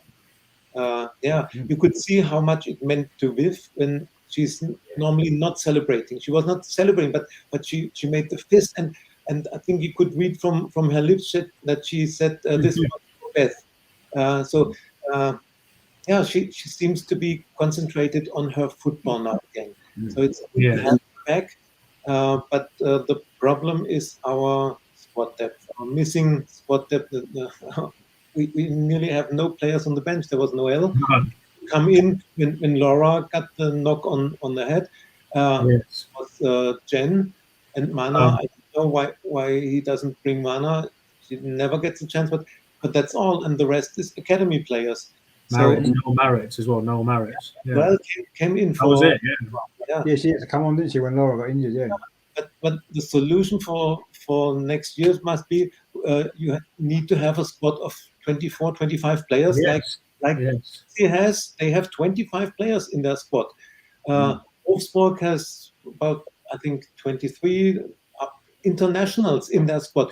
But the problem is to manage the game time. And for example, with Nikita Paris, she said she wants more game time, and then she went away. But is this the solution we all want to have, that we have a squad of 24, 25 top international players, and they don't get enough game time, but have to hope that the teammates get injured? This can't be the solution. But and with 13 fit players from the first squad, I think all in all, let's take the point. We have still everything in our own hands. Of course, we should have won and would have been in a much more comfortable situation. But it's still in our hands. We have the home match against Turin. We have the home match against Lyon. So all in all, it was good to take 1 point and see the reaction from the team. Yeah, I mean, I think that was the most impressive part of it, wasn't it? The way we bounced back. That was a much more Arsenal performance, wasn't it? That we get from the team, as opposed to the Man United game, which, as we've already said, wasn't. So, yeah, we showed a lot of character, I thought, as well, when we went behind. You know, I feared, actually, when they scored that goal, one of the only chances that they had. I mean, you know, we know how good Beerenstein is as a player. You know, she has a lot of strength and quality, and she scored the goal. And my fear was then that our heads would drop and we would, we would fall apart. But we didn't. We showed real character. We got level quite soon, and we had that big chance at the end. And I couldn't believe she missed it, Caitlin. She's playing so well. One-on-one with a keeper there at the final seconds of the game. She's got to put that in, really. And but Stina missed one or two in the first half as well that you'd expect her to do better with. You know, she's been so. We said the other week, the statistic wasn't she hardly misses a shot. Most of her shots at goal have gone in, and she missed 2 or 3 in that first half. Unusually for her, I'd have expected one of them to have gone in, but it was just one of them nights in that sense. But it was a really good performance, and to bounce back, as you said, Andreas, absolutely right. That was really impressive, actually, the way that we bounced back from that Man United, everything that happened in that Man United game, from the performance to Beth and everything else, and. Yes, we are down to the bare bones in the squad now. There's no doubt. We are really, the fact that we're bringing on Jen Beattie's getting minutes. We didn't think she would play again this for us. Really, we didn't expect her to play, and suddenly she's become an important part of the squad now because she's fit and she can play, and that puts her in a makes her really important at the minute with the other issues that we've got. And she played well actually when she came on. I thought she did pretty well. So, but yeah, I was impressed with everything about that game, other than the fact that we missed a few chances and didn't get the win. But we're in a great position, as you said, top of the group with 3 games to play. Two of them are at home. So yeah, the 2 toughest home games are out of the group. But Juventus didn't show me anything really that we need to be particularly concerned about. I think we can beat them at home, especially if we've got 1 or 2 players fit by then, which potentially we may have from what Jonas was saying. So, I think we can get a win against you. I said before, 4 points in the 2 games against Juventus would be what we needed to get through, and we're on track for that now, aren't we? Yes, we could have got 3 of them already, but, we've got 1 and we'll take that. I mean, you did touch on there, Andreas. You did touch on, obviously, Manuel Bocci. Wayne in the chat there says, I don't know if you've discussed this. He's just joined. He says, but why do you think Iwabochi is not getting many minutes? I mean, I've thought about this quite a lot actually recently because of the fact that it's been made an issue. Viv made a bit of an issue of it in the Liverpool game, and a few other players have. I personally feel that as good a player as she is, she maybe isn't suited to the style that Jonas wants to play particularly well. And I think that's, for me, that's perhaps the reason why she isn't playing very much, because she doesn't fit into that system and style that he wants to play. And if you could just put her in the team and let her do her thing, I'm sure she'd be brilliant, because she showed glimpses of it. But I think the way we want to play, the structure of the team, positionally as well, I'm not sure. Even with Beth being injured, she's not an automatic replacement for Beth in what the job that Beth does. And I don't think she plays like that. So that's my thoughts on why she. I mean, Andreas, why do you think she's not being picked more? Do you think there's more to it than that, or is it just literally her style of play doesn't really fit in with the way that we want to play now? She's not a Jonas player, and I think she wasn't his choice. She was already. We signed her already when Jonas came in. So if he had to decide, he wouldn't have signed her, I think. But nevertheless, I would give her a chance. And a match like United, when you have absolutely no control in midfield, why not change and try something? Our midfield was not existing against United. We only had long balls from behind, but this was the only solution we had. So Mana is a player who, she can dribble. She can go on and play crosses. She has good ideas for playing in the spaces behind the defense. So why not giving her a chance and try it, even if she's not Jonas' first choice? So I don't think he's treating her right, but we don't see what happens in training, and we don't know what happens behind closed doors, if they had a talk or so. I don't know these things. So, but I would like to see giving her a chance.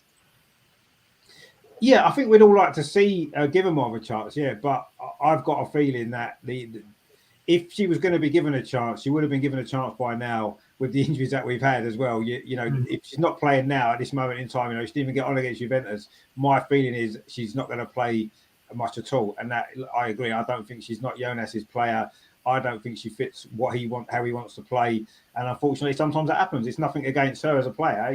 She's a very good player. We know what quality she's got, but if she's not going to fit in with how Jonas wants to play, he's not going to pick her, is he? Because it disrupts the whole balance of the team that he wants. So, I mean, Matt, obviously talking about the Juventus game, I mean, what are your thoughts first of all on Manu Bocci not playing? Do you feel that she should be playing more, or can you understand maybe what Jonas's issues are, and maybe that's why she's not being picked? If I'm being honest, I always think back to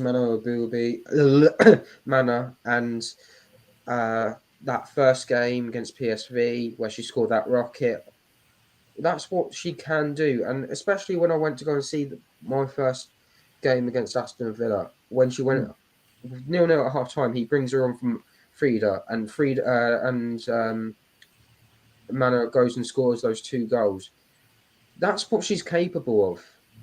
And what annoys me is that I've grown attached to her, and she deserves to get minutes, but because of Beth being so good at what she does, but when we're chasing games, Mana is the player that I would go to and go, I need you to play in this game, and we need to go and get a couple of goals now. I think you can do that. I think you're capable of. But a lot of fans are feeling the same way, and as you've already mentioned, Richard, which is basically she doesn't suit his style. And if that's the case, it's a bit of a shame because she's such a good player to have. She's got international experience. From marketing point of view, she's part of the Asian market, so she can bring in that sense of unity, especially with the men's team as well. It just seems that she is such a good player that has so much potential, but I just have a feeling that when it comes to January, she's going to end up walking because she's got only 6 months left. That's going to. I think that's going to haunt us, if I'm honest, because against United, like I mentioned earlier on, she would have been my first go-to. You're going to come on. Jen's going to come on at the same time. Shore up the defence. Yes. Go on, man. Go and try and go and chase the ball down. Try and get yourself into those positions. Cause Manchester United more problems than we did in the end. And if it's not to be, it's not to be. But what I won't accept is that she hasn't given 100%. She has given 100%, and she has earned that right to be given more minutes than she has so far. I think that stat is ridiculous. It's less than 100 minutes, if I'm right, that she's played all season. But and you think 70 odd of them were in that game against Zurich, wasn't it? Yeah, she started that game and played about 60, 70 minutes, didn't she? So most of the minutes come in that one game. It's just you want her to do more. You want her to be part of that core. The other thing as well is that those players are really happy with her in the dressing room. She's the one that makes them all feel happy. She was the one that a lot of the players were going to when they were scoring goals. They were picking her up, almost like a not a trophy. I'd probably say more like a lucky charm. But it does pain me that when these sorts of things happen, I always think about the what ifs. So Arsenal, there's so many players in gone years down to injuries and things like that. But when you don't suit a club, it just doesn't work, and it happens. And it'll be such a shame to lose her. But for her sake, I would hope that she ends up moving in January, and we end up getting in someone else. If that means that Gio comes in, recalls, and then we go out and buy another. I'm hoping that we'll actually have gone and got another striker, but it looks like we might end up getting another winger as well. So, so there's perhaps also maybe a defensive midfielder to make sure up that Leah doesn't actually end up getting injured, because otherwise we don't really have anyone else to really play there unless you consider Leah Williamson. But Leah at the back brings a lot more to us. But Juventus, a bit similar to what Andreas was talking about. Stina had 3 opportunities. The first time she hit the crossbar, and then she had 2 back-to-back chances, both in one-on-ones. Yes. You always back your striker in one-on-ones to score, and both times she chose the wrong option. She hit the one of them straight at her, and the other option, as Andreas also mentioned, was that she could have quite easily just passed it to Viv, and Viv would have had an easy tap in. Yeah. And it's not just her that's doing it. There's a lot of players that in the wrong moments are choosing the wrong decisions. I think it's becoming maybe it's something in the back of their mind at the moment. So Frida, for example, she decided to have a long range shot that went over the bar when Katie had all the time in the world to have a touch, put it in the box. We could create a cross and another scoring opportunity. Instead, she goes and chooses to shoot. Viv also had another long ranger in that game as well, and just went over the bar. It's just the same old patterns that we're seeing where we don't play well and we're dropping points instead of not playing well but getting those 3 points. Yeah. Some of the subs don't seem to work as well. It's just what again we talk about certain players. Why was Jordan taken off? She looked fantastic. Yes. Whereas I look at someone like Frida. Frida was in and out of the action. I would have actually swapped Frida out instead of bringing someone in. Again, this was a game that was suited to Manu Ibuchi, who could quite easily. I know I'm beating the same drum over and over again, but that brings a lot to this team, and it's just she's not being able to. And to be honest, it was the perfect sub. She was the perfect sub for that game, and you go, right, you're coming on now, and she could have created something around it. We called it, everyone is supposed to be mana magic, but mana hasn't had magic for a long time because she's not been given the opportunities. Yeah. Laura going off for the head injury, that was, I'm hoping that was just a precaution, and they've done everything right. Again, I think I'm going to be about the same drum because of the UEFA head. What is concussion substitute, It doesn't make sense. But honestly, that game in the second half, we shouldn't have been behind, but because we were defined, because the defensive positioning left Bernstein able to just go, oh, right, I can just run into this space, and we just kept backing off and backing off and backing off, and that's how she scored the goal. It just feels like, again, just the same old patterns we're going into, and we're not learning from them. We're not adjusting. We're not saying, right, okay, we need to focus now. We need to be careful. That was a let-off. A couple of times Bernstein did make those runs, and she didn't punish us. And so it is one of those times where we have to go, right, okay, we need to focus now for the next 5 minutes. Make sure that she doesn't get the ball. Make sure that she doesn't have that space to go into. I think it's more of a point gain than two drop. But had we have got the 3 points, I think we would have been a lot more safer and happier because we were known at the Emirates. We would have had a lot more people. We would have probably be favourites to then be able to qualify when this game comes in the next couple of weeks. No, we should have won that game. I think with the chances that we had, I agree. But a point's not a bad result away from home in Europe. Let's be honest, against a good side. You know, they're not a bad side, are they? So you'll take it considering everything. But exactly, we could have done better. But at the end of the day, it's point gained and point more towards qualification. I think now we only need 4 points out of the next 6 games, and ideally, if we can get 3 and 3, and then that leaves the game against Zurich as the aftertaste, we can have more of the players that aren't playing, or some of them that are feeling the fitness might be playing in that game against Europe.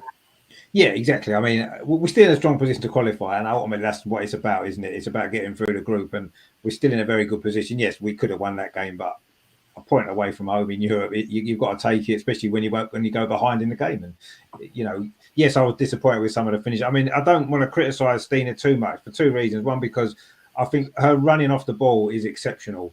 She stretches the defence time after time after time, and she doesn't always get the ball.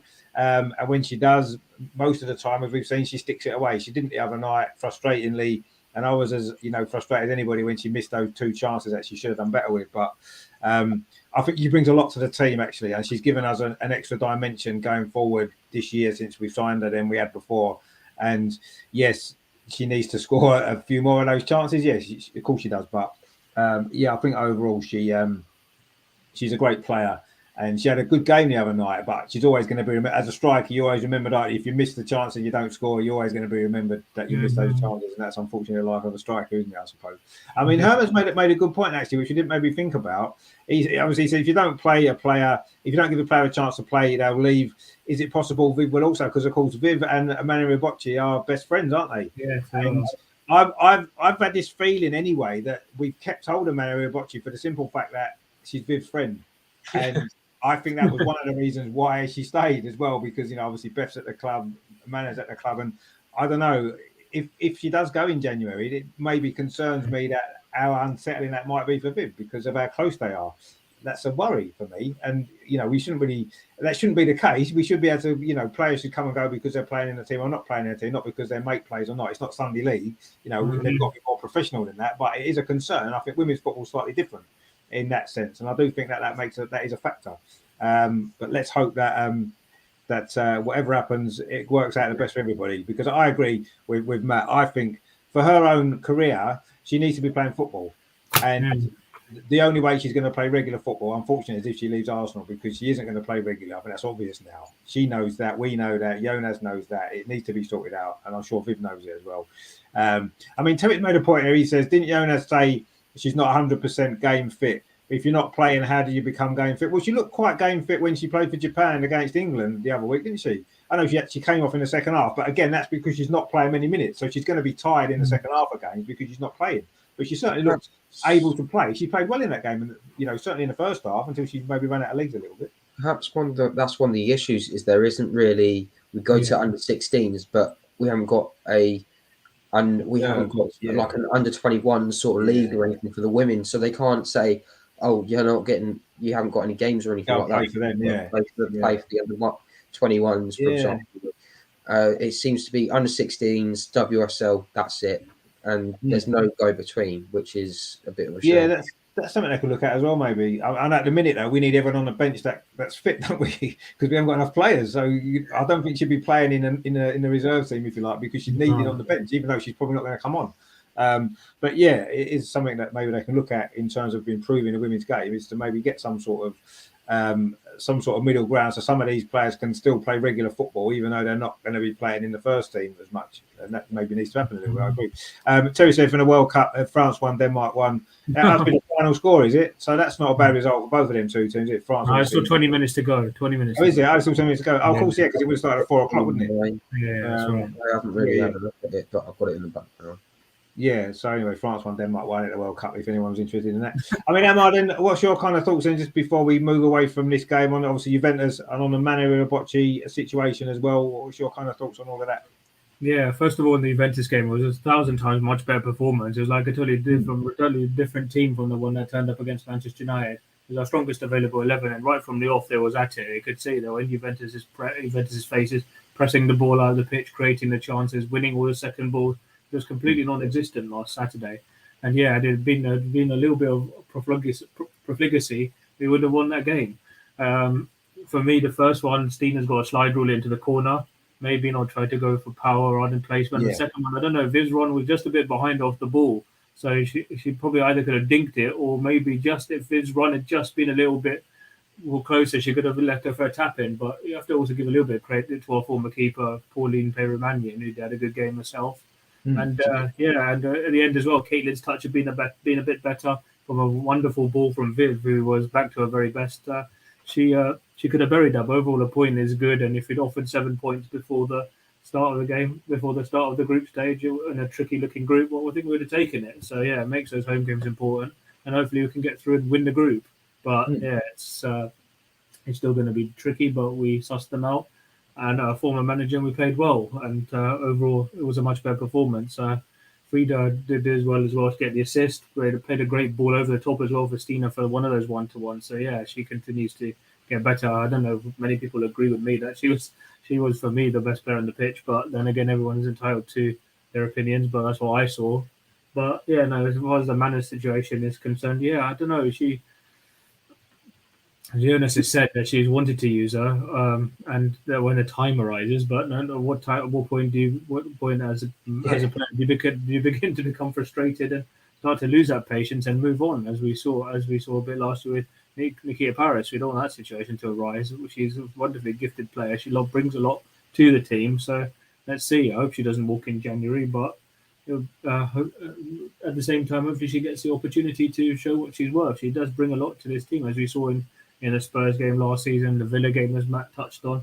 So yeah, let's see what happens. But it will be a shame for such a talented player as her to want to move on. But at the end of the day, it's down to the manager to give her those minutes, so to have that confidence and that faith and that trust in her that she can become a reliable option. Especially now that Kim's out, Beth's out.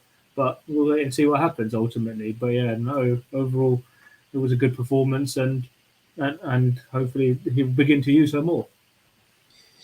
Yeah, I mean, my thought is with the injuries that we've got currently, if she's not playing now, at what point is Jonas going to feel that he needs to use her? I don't. He would have done already, wouldn't he? She would have played more games in the last few weeks with the injuries that we've had. You know, Lena Hurtig's come in, and yes, she's got injured, but you can guarantee that had Lena been fit, Lena would have played ahead of Bocci every single time, absolutely, and she will do when she's fit again. And to me, I agree. We know she's got quality, Bocci, but I don't feel as though she's ever going to get enough time. And I think for her own career, she needs to leave, which will be a shame. But that's she's at the age now where she needs to be playing football because she hasn't got an awful long time left to stay in the game, has she? Because she's getting older in age and stuff like that. So I personally think she needs to leave for her own good. But we can't let her leave unless we're bringing players in because how depleted we are. So that's got to be a factor as well. And I'm sure we will bring players in. I don't know about that. But no, it was a much better performance at Juventus. I was really impressed with how we played.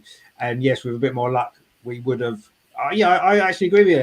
Emma. I thought Frida did play well. I thought she ran that midfield as she has been doing. She wasn't maybe quite as effective as in some of the other games, but she had a good game. I thought she was good. I thought Stina played well. I know she got a lot of criticism, but I thought she played well. I won't have anyone criticising Stina anyway because I think she's brilliant. But exactly. I thought she did play well anyway, despite that. Herman says there, the old Jägermeister is working very well. So good. Yeah, you take it easy, my friend, because I know you've been struggling a bit with a bit of a cold lately. It's this time of the year, isn't it? It's no good, cold weather's, we're not creatures that enjoy the cold weather, are we, humans? We need a bit more, we need warmer weather, so that's what we need. It's healthy, really. The sun's good for us, isn't it? Not the rain and the cold. That's no good for us, is it? Okay, so that's obviously Juventus game, a decent result in the circumstances, a very good performance, and we're in a great position to win the group and go through, which is what we want. And let's hope that the last 3 games can go as well. And you're right, what you say. We would have took 7 points out of 9 at the start of you think we had to play Lyon away and Juventus away in those first 3 games. We would have definitely taken 7 points. So we've outperformed what we expected to do. So we've got to be happy. Let's see what happens. So what we need to do now is, of course, it's the highlight of the show actually quite often, isn't it? It is. We are going to let Amar take centre stage as always. We're just going to play his little introduction, and Amar is going to hit us with his latest fantastic question.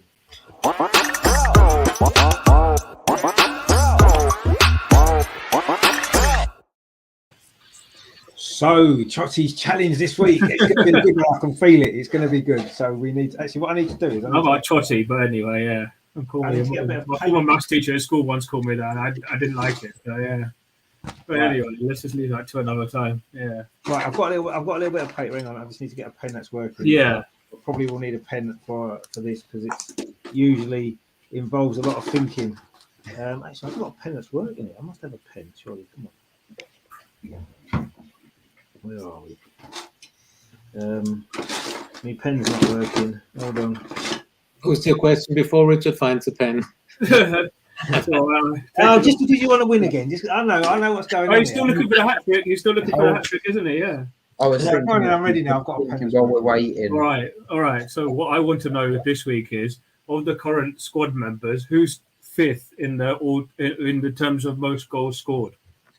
Who of all the players in the squad have scored goals for Arsenal? Who comes 5th in the list of the top goal scorers? Is that it? Only 5th out of the current team, or 5th in general? No, not all time. Just of the current squad. Yeah. Who rounds out the top 5? If you can work out as well, if you can do the top 4 and how many goals they've scored, I'll be impressed as well. But I want to know who comes 5th of the in terms of how many goals they've scored in their careers at Arsenal. Well, I think I've not got all time, just the current squad. It's the current squad. Yeah, I think I've got the top 3, so it's just finding 4 and 5. I've got 5 names already, but who's the top 3 then? Who's the top 3? Well, I would say the top 3. Obviously, Viv's number 1. Right. I can't decide who's 2nd or 3rd. I think it's Kim and Beth of 2nd and 3rd in one order or the other. I would assume. And then there's 3 or 4 that I'm thinking of for the next couple of places. I'm just trying to work it out.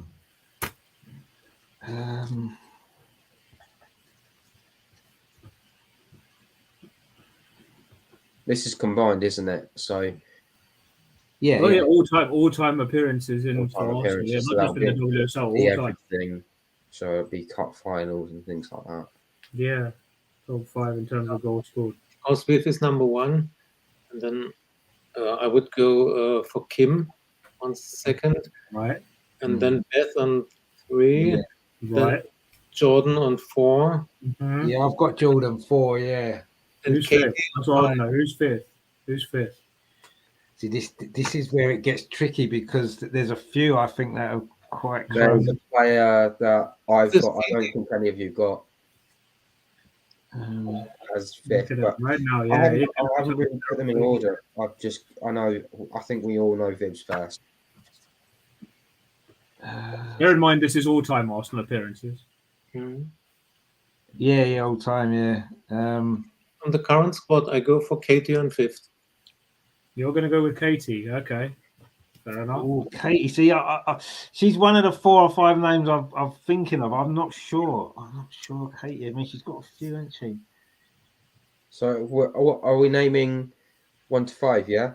Yep. Well, I want to know the 5th is the main one, but you've kind of pretty much said the top 4. But if you could get, I'll be even more impressed if you could say how many goals they scored in their Arsenal careers. Oh, no. I think Viv's got That's the got like bonus. 107 That's or a something, bonus. hasn't she? Or 110 or something, Viv, hasn't she? Yeah. If That's you could more put than down that, how mate. many goals they scored all Absolute. together in the Arsenal careers as well, but I want to know mainly who's 5th and how many goals have they scored. Go All fifth, time. 113. Kim's Right. got over 100, hasn't she? She got 100th goal, didn't she? I seem to remember. Mhm. That's for you to decide. I'm sure Kim's got over 100. Beth must have 70, 60 or 70, surely. She must have. Okay. And Jordan's probably must have 50. Well, she's got 50 WSL goals. They're not all got- for Arsenal, are they? It'll be 51 now, if I'm right. 51, yeah, but that wasn't all for Arsenal because she played This for. so it'll be more than that. Yeah, it'd be more than. Sunderland, yeah, but that was way back in 2010, wasn't it? Yeah. Oh, who's 5th though? How many Kate McCabe got? Oh man, that's good. Kate McCabe.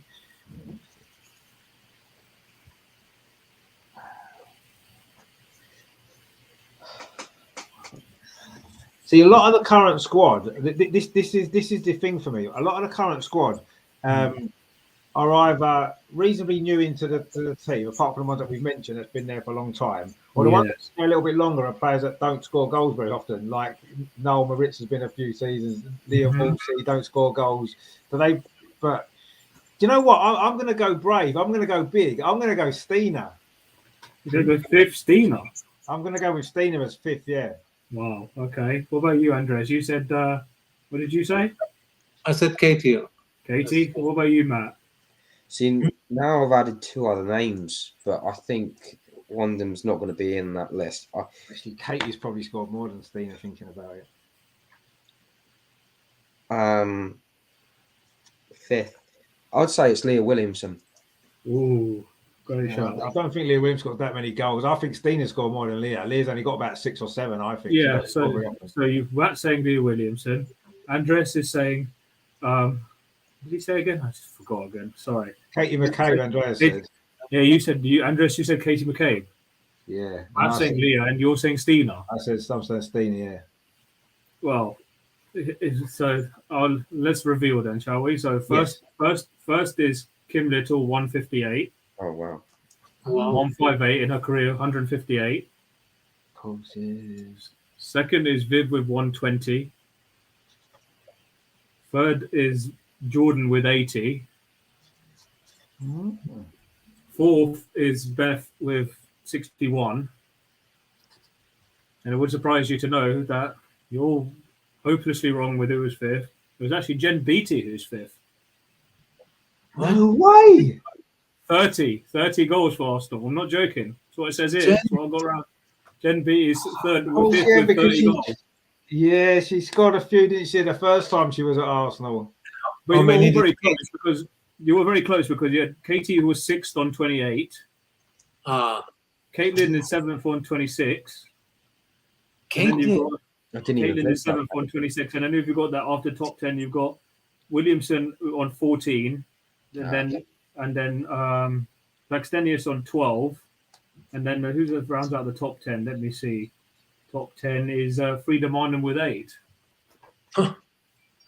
Wow. So there you go. Jem Beattie. What a great question that was. I don't think any of us would ever have got that. I mean, mainly because most of those goals came in her first spell at Arsenal, didn't they, as opposed to the it's not often I stump you all, but there you go.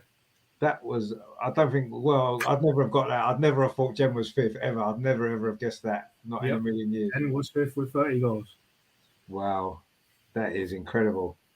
That is incredible. What a great list, though. Actually, you think we've got, Kim Little 158. I didn't realise she's got that many. That is a fantastic. I know she's obviously played for Arsenal for a long time.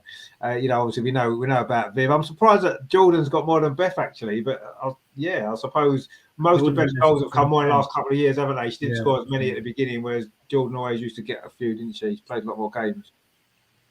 But this is in terms of all-time appearances for the club. Obviously here for 12 years, I think. So yeah, she's been in 2010. She's been probably the longest-serving player. Yeah. Well, apart from Kim, probably. Kim. Yeah. In terms of appearances, if you want to know appearances, just throw that in there. Kim Little, 158 goals in 265 appearances. So I got written down here. Jordan, 216 games, and then you got Beth with 138, Viv with 133, Katie with 132. So it's quite spread out. Yeah. Wow. Midfielder, it's extremely impressive that Kim scored 158 goals. Yeah, in 265 games as well. That is incredible, isn't it? What a record that is.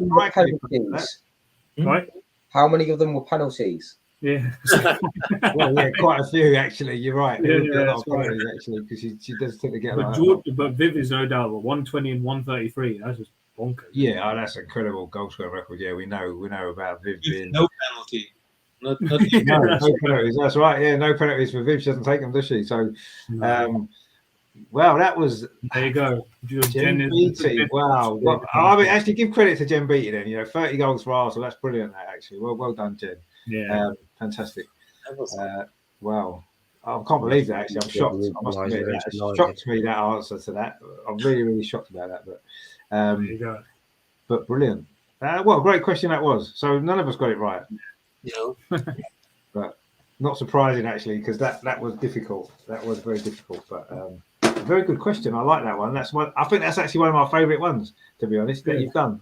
I enjoyed that. That was really good. How long has it been since I started this? So has it been over a year now? I'm actually trying to recall. When was the first question I actually? I'm not sure when you first. I'll have to go back and check. I think it was January. Yeah, I think it was January because I remember the first question I asked was who was the last player with whose name began and ended with the same letter. That was the first question I remember. Wow. Yeah, no, it was about January. I think I started asking that. Yeah, was it January? Was it? Wow. Yeah. Okay. Well, we'll see. We'll see what happens. We'll see what happens with that then. Herman's in the chat. He says COVID has played havoc with many players. Henceforth, don't overuse them. Potentially, I mean, I think Viv had that issue over the summer, didn't she? Herbert says Brazil is the one to beat in the World Cup. Potentially, it's very early days yet, though. Herman says when Viv headed in the goal, you could see that took some personal pressure off her. Yeah, no, I agree with that. Yeah, you could see it was a release, wasn't it, for her, for many reasons, and it was great that she's got the goal. Terry said France 2-1. Hopefully Giroud scored because then he'll be their top all-time. No, it was Mbappe. It was Mbappe. Was it Mbappe? Was it? Oh, Mbappe. Yeah, I'm sure he'll beat the record. He's equal, didn't he, with Thierry Henry the other day? I'm sure he will beat it eventually. Speaking of France, there was a fact I don't know if anyone's seen, but the Audi advert has had Beth Swede, and then they brought out a load of toys, and then didn't include Beth in it. So yeah, I saw that. Everyone's sort of like, well, why haven't you done it? And there's a chance now that they're going to do it for a World Cup, which is now not going to have a Beth Swede. Beth Swede is pretty good, isn't it? Let's be honest. She did love it when she saw the advert. So yeah, it is pretty cool, to be fair. Herman says despite all the illnesses, injuries, and whatever, we've got our very good players who can step up. But we showed that the other night, didn't we? We've got. What do you think we're missing? Leah Williamson, who's England captain, the Euro-winning captain, fantastic player. Rafaela Souza, who has been amazing for us defenders. That's had two brilliant defenders missing. Kim Little, the captain, as you just spoke about her goal scoring record.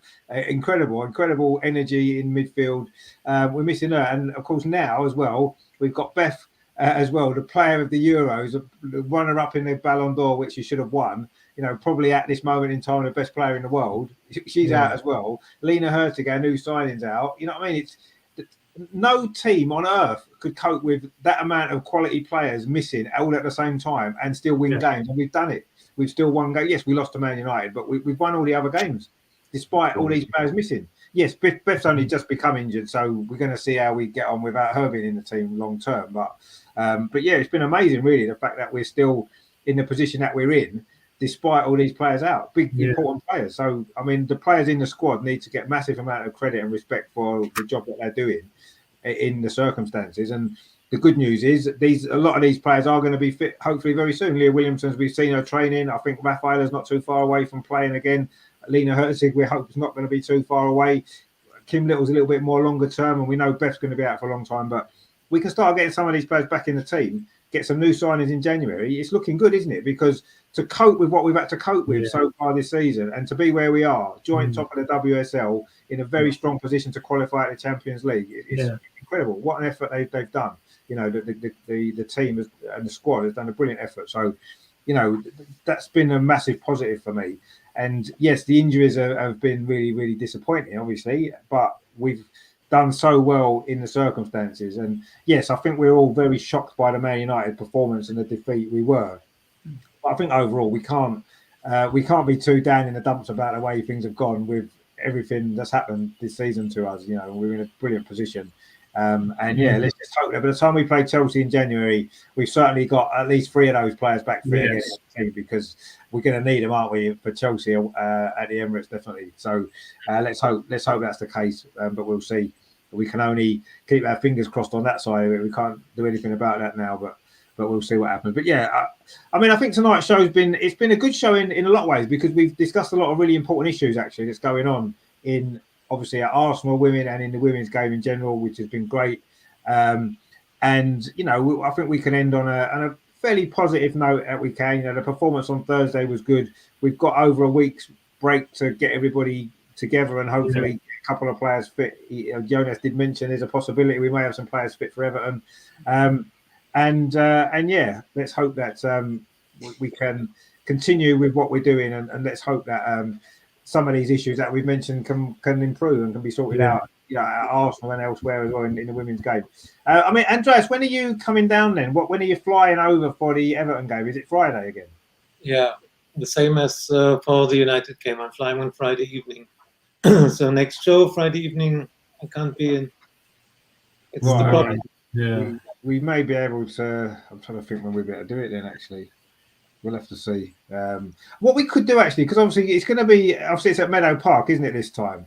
And it may be easier. We could maybe do something from the ground, you know, before what time's the kickoff? It's Saturday, isn't it? It's the 2:00 Saturday kickoff, and then we've got the Juventus game to look forward to as well. So I was wondering, should we do separate videos or should we do it from the ground? It's a tricky one.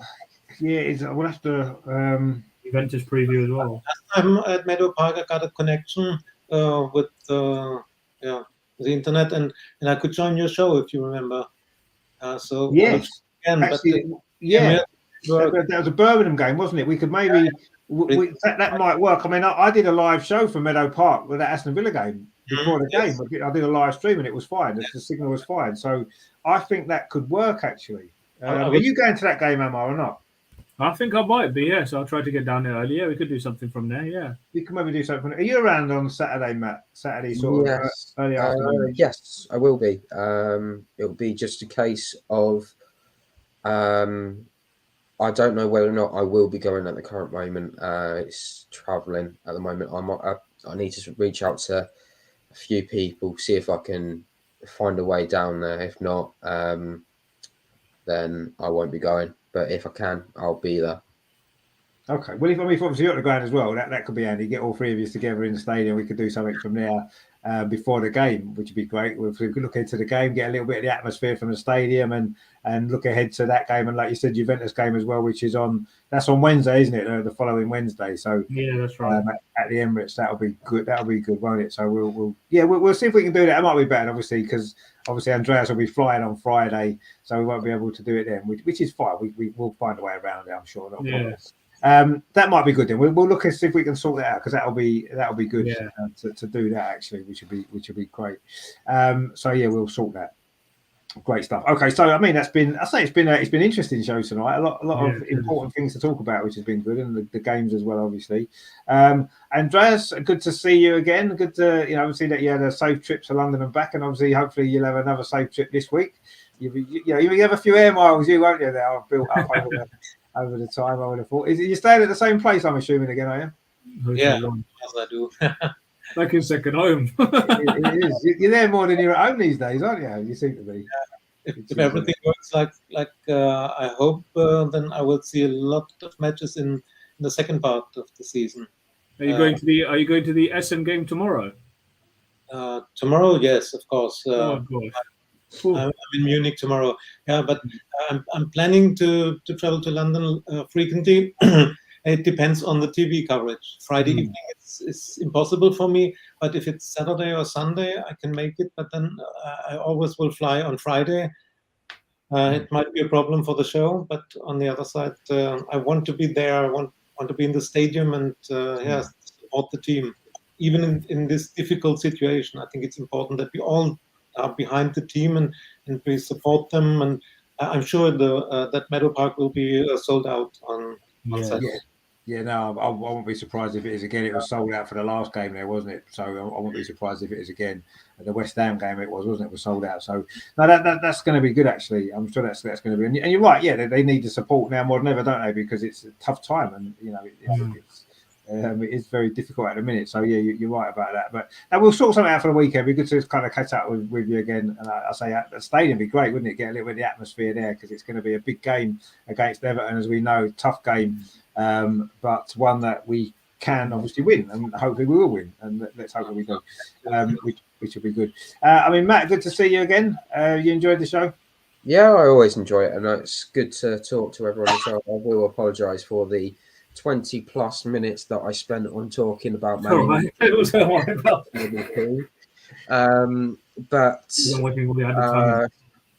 honestly, when we go to these sorts of games, we got to take the ups and downs, and I'm still feeling positive about the season, and I'm looking forward to the next time we're on. And I'm glad to talk to all of you guys because it's all important that we Arsenal fans supporting Arsenal fans and all that. Exactly, yeah, and I think that I think it's important that the women's game's given coverage on these type of shows as well, because there's a lot of Arsenal channels out on YouTube and stuff like that which don't really cover the women at all, and I think more of them should, personally. And but we'll carry on doing what we do because we love it, and it's great. It's great to have you guys in.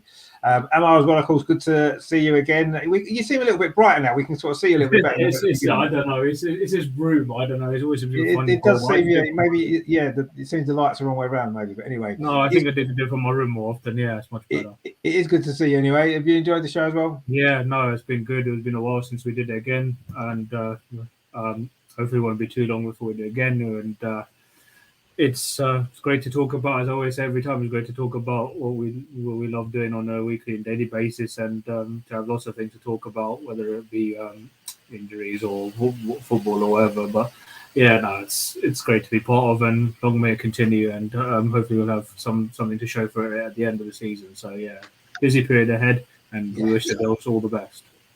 Yeah, we do, and hopefully we can get through these difficult moments that we're in at the moment in time and keep winning some games, and stay in touch at the top of the table, which is what we want to see. And 2 more league games before Christmas, 3 more Champions League games before the Christmas break. So still, the World Cup's going on, which is not much interest generally. We watch England games perhaps, but other than that, not. And obviously, Andreas doesn't want to talk about Germany losing, so we won't really mention that too much because that was. Well, they're going to beat Spain tomorrow. They could beat Spain tomorrow. Well, they may well do. That's seems what happens in World Cup sometimes, isn't it? They get a bad result and then bounce back. I mean, Germany tend to get. I know they didn't do so well in the last World Cup either, but they do generally find a way in the World Cup, don't they, to get through and progress. That's just what they tend to do. So, but yeah, we're watching the bits and pieces. I've been watching bits of the World Cup, but it's not really held my interest too much, if I'm honest. So I'm glad that there's a women's games to come, and that kind of gives us more to look forward to really until Christmas, and then obviously everything's back after Christmas, isn't it? The Premier League, the WSL, everything else is going to be great. So next year is going to be a big year, isn't it? 2023 for Arsenal, for the Arsenal women and the Arsenal men, and who knows what else is going to happen. So yeah, good stuff. We look forward to all of that. Terry says, what a great show tonight, guys. He says, Matt can shoot off the bed now. He's been working today. Leave him alone. He says, Amar can. I'm not going to be Amorous, whatever that means. And Giraffe Richard can go and enjoy the rest of the weekend. All take care. See you soon. Thank you very much, Terry. Herman says, how many goals did Viv score for Arsenal? 120, isn't it? 120, yeah, 120. 120 she's got, which is fantastic, isn't it? And Terry says, yeah, Andreas and Giraffe will have a Cockney accent soon the way he's going on. Yeah, well, he almost does already, doesn't he? So that's fine. Back in London again for another game. Great stuff. Yes, I say it's been a good show tonight. I'm going to see the Newcastle women tomorrow. They're playing in the FA Cup against Barnsley at St James's Park. Nice. So apparently there's over 20,000 tickets have been sold. So that's going to be good for an FA Cup game. So I'm looking forward to that. It was meant to be a league game against Bradford, but they rearranged it because obviously Newcastle got through in the FA Cup. Yeah, and it's going to be. There could end up being 30,000 there, which would be amazing actually. And it's a big game. Newcastle against Barnsley, who are level on points in the league, so it could be a decent game. It should be a good game. A big crowd there. It's going to be good. So I'm looking forward to that. I'll take some videos and stuff. I'll do a vlog of the game and stuff. So it should be good fun. So that's tomorrow. I'm doing that tomorrow. So that's going to be great. And then Monday we've got our next World Cup memory show. It's the World Cup '86, of course, the Hand of God World Cup. We're going to be looking back at that and all the fun and games that went on in Mexico in 1986. Because Germany reached the final, didn't they? Which didn't quite go too well, did it? That was definitely Maradona's, exactly. It was Maradona's tournament, that though, wasn't it? Despite him cheating against England, it was his tournament. He was brilliant, wasn't he? But we'll look at that on Monday night. We've got a few guests coming in to go back over that brilliant World Cup. And of course, Tuesday it's England against Wales, isn't it? Which now is a little bit more important and tense than it should have been after yesterday's ridiculous performance from England. So that's going to be good on Tuesday. So we'll do a watch along of that as well. Wednesday, Melvin's in for the Highbury Matters show. That's going to be great. He's got a great author, actually, an Arsenal author. I've written some great books. John Sperling's coming in on Wednesday for that show. That's going to be really good. And then then it'll be probably Saturday for the women's game against Everton. I'll get you guys in from the stadium. That's going to be great. We look forward to that. What time do you normally get into the ground in? It's obviously it's a 2:00 kickoff. What time will you be in then, Andreas, would you say? I think 12:30 I should be there. Normally 90 minutes match.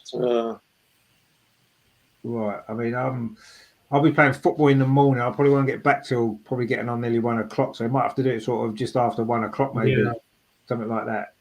But that'll be fine. You'll be in the ground anyway, won't you? So that'll be fine. No problem. I will be in Meadow Park, and then if you send me a message, then I will try to come online. Yeah, we'll do that. And obviously, hopefully, Amar can get himself at the ground a bit earlier than usual. I'll get there really early as well to get a seat because the 2 times I've been, I've had to stand. Yeah, but it's going to be busy. It will be busy, actually. So it's probably a good idea to get there earlier anyway. I'm going to try to leave home at about just before midday or something. Yeah. Oh, good. Okay, that'd be good. We'll maybe do something when about 1:00 is then. Try and get something online. I could join. If you send the link, we can look at the team news, which will be in and stuff like that. We can go over the team and look ahead to the game, and then look ahead to the Juventus game as well, and we can get that done before kickoff. So that'd be good. So we'll do that. I'll say that'd be good. And then obviously, if Matt's around, either in the stadium or maybe at home, wherever you are, you can jump in as well. That'd be great as well. We can get all that done. So that'd be good. Actually, we look forward to that. Yeah. Herman says there the Jägermeister is in well, that's fine, just have a lie down. Not too much, Herman, not too much. Yeah, exactly. Just cope with it. So this week, obviously, because we had to do it on a Saturday, the weekend's already started, unfortunately, before we got a chance to come in. But there's still a lot of the weekend left. So enjoy the rest of the weekend that is left. Don't forget as well, before you leave, please give us a like and please. Actually, I've got a little thing here, look. How good is that? So that's what you need to do, right? You need to do that. You need to do this as well. Yeah. Because that is good. And that's what you need to do. So, but definitely do that because you definitely that's what you need to do. A couple of little graphics I just made today just for some fun. And Herman says the throat's feeling much, but there you go. That's the Jägermeister doing that. That's why you won't feel any pain once you've had a few of them down here, so you'll be fine. Obviously, enjoy the rest of your weekend, everybody. What's left of it? I'll be watching some women's football tomorrow, and Andreas is watching some women's football tomorrow, so it's going to be good. And the bits of World Cup still going. I'm sure some of you will be watching the World Cup as well. I'm sure we will. Bits and pieces. There's a game coming up 7:00 tonight, isn't it? Is it Argentina playing against Mexico? Argentina playing Mexico, but Everton, as far as our opponents next week, they're playing Sheffield United right now. It's currently goalless. So. Oh, of course, in the Continental Cup weekend, which was such a good timing for that, wasn't it? So well done everybody for organising that this weekend. Brilliant. But I'll play Sheffield United. So see how that game goes there. But so the bit of World Cup, if you want to watch the World Cup's on as well. It shouldn't be, but it is. There you go. So we will. I will see you on Monday live. Obviously, look out for the vlog tomorrow. The Newcastle women against Barnsley. That's going to be something a bit different. It'll be good fun, I'm sure. Should be a good game. And of course, I say Monday the World Cup memories. And we will all see you next Saturday from Meadow Park. Well, most of us will be at Meadow Park. I won't be, unfortunately, but certainly Andreas will, Amar will, and maybe Matt as well. It'll be good to get you all in the stadium together, do bits and pieces on the channel. So thanks for watching. Obviously, thanks to Andreas, as always. Great to see you. And to Matt as well. Great to see you and Amar as well. We can just about see Amar, so that's fine. He's always there, which is good. And we will see you very, very soon. Take it easy. Of course, in the meantime, as always, come on, you Gunners. Come on. Let's do this. Let's do this. Speak to you later, guys. Take it easy. Good night, guys. Take it easy. Bye-bye. Running there of Beth Mead. Beth Mead's in behind, plays it across. Caitlin Ford's going to score, and she has scored. This fast start has been rewarded for us.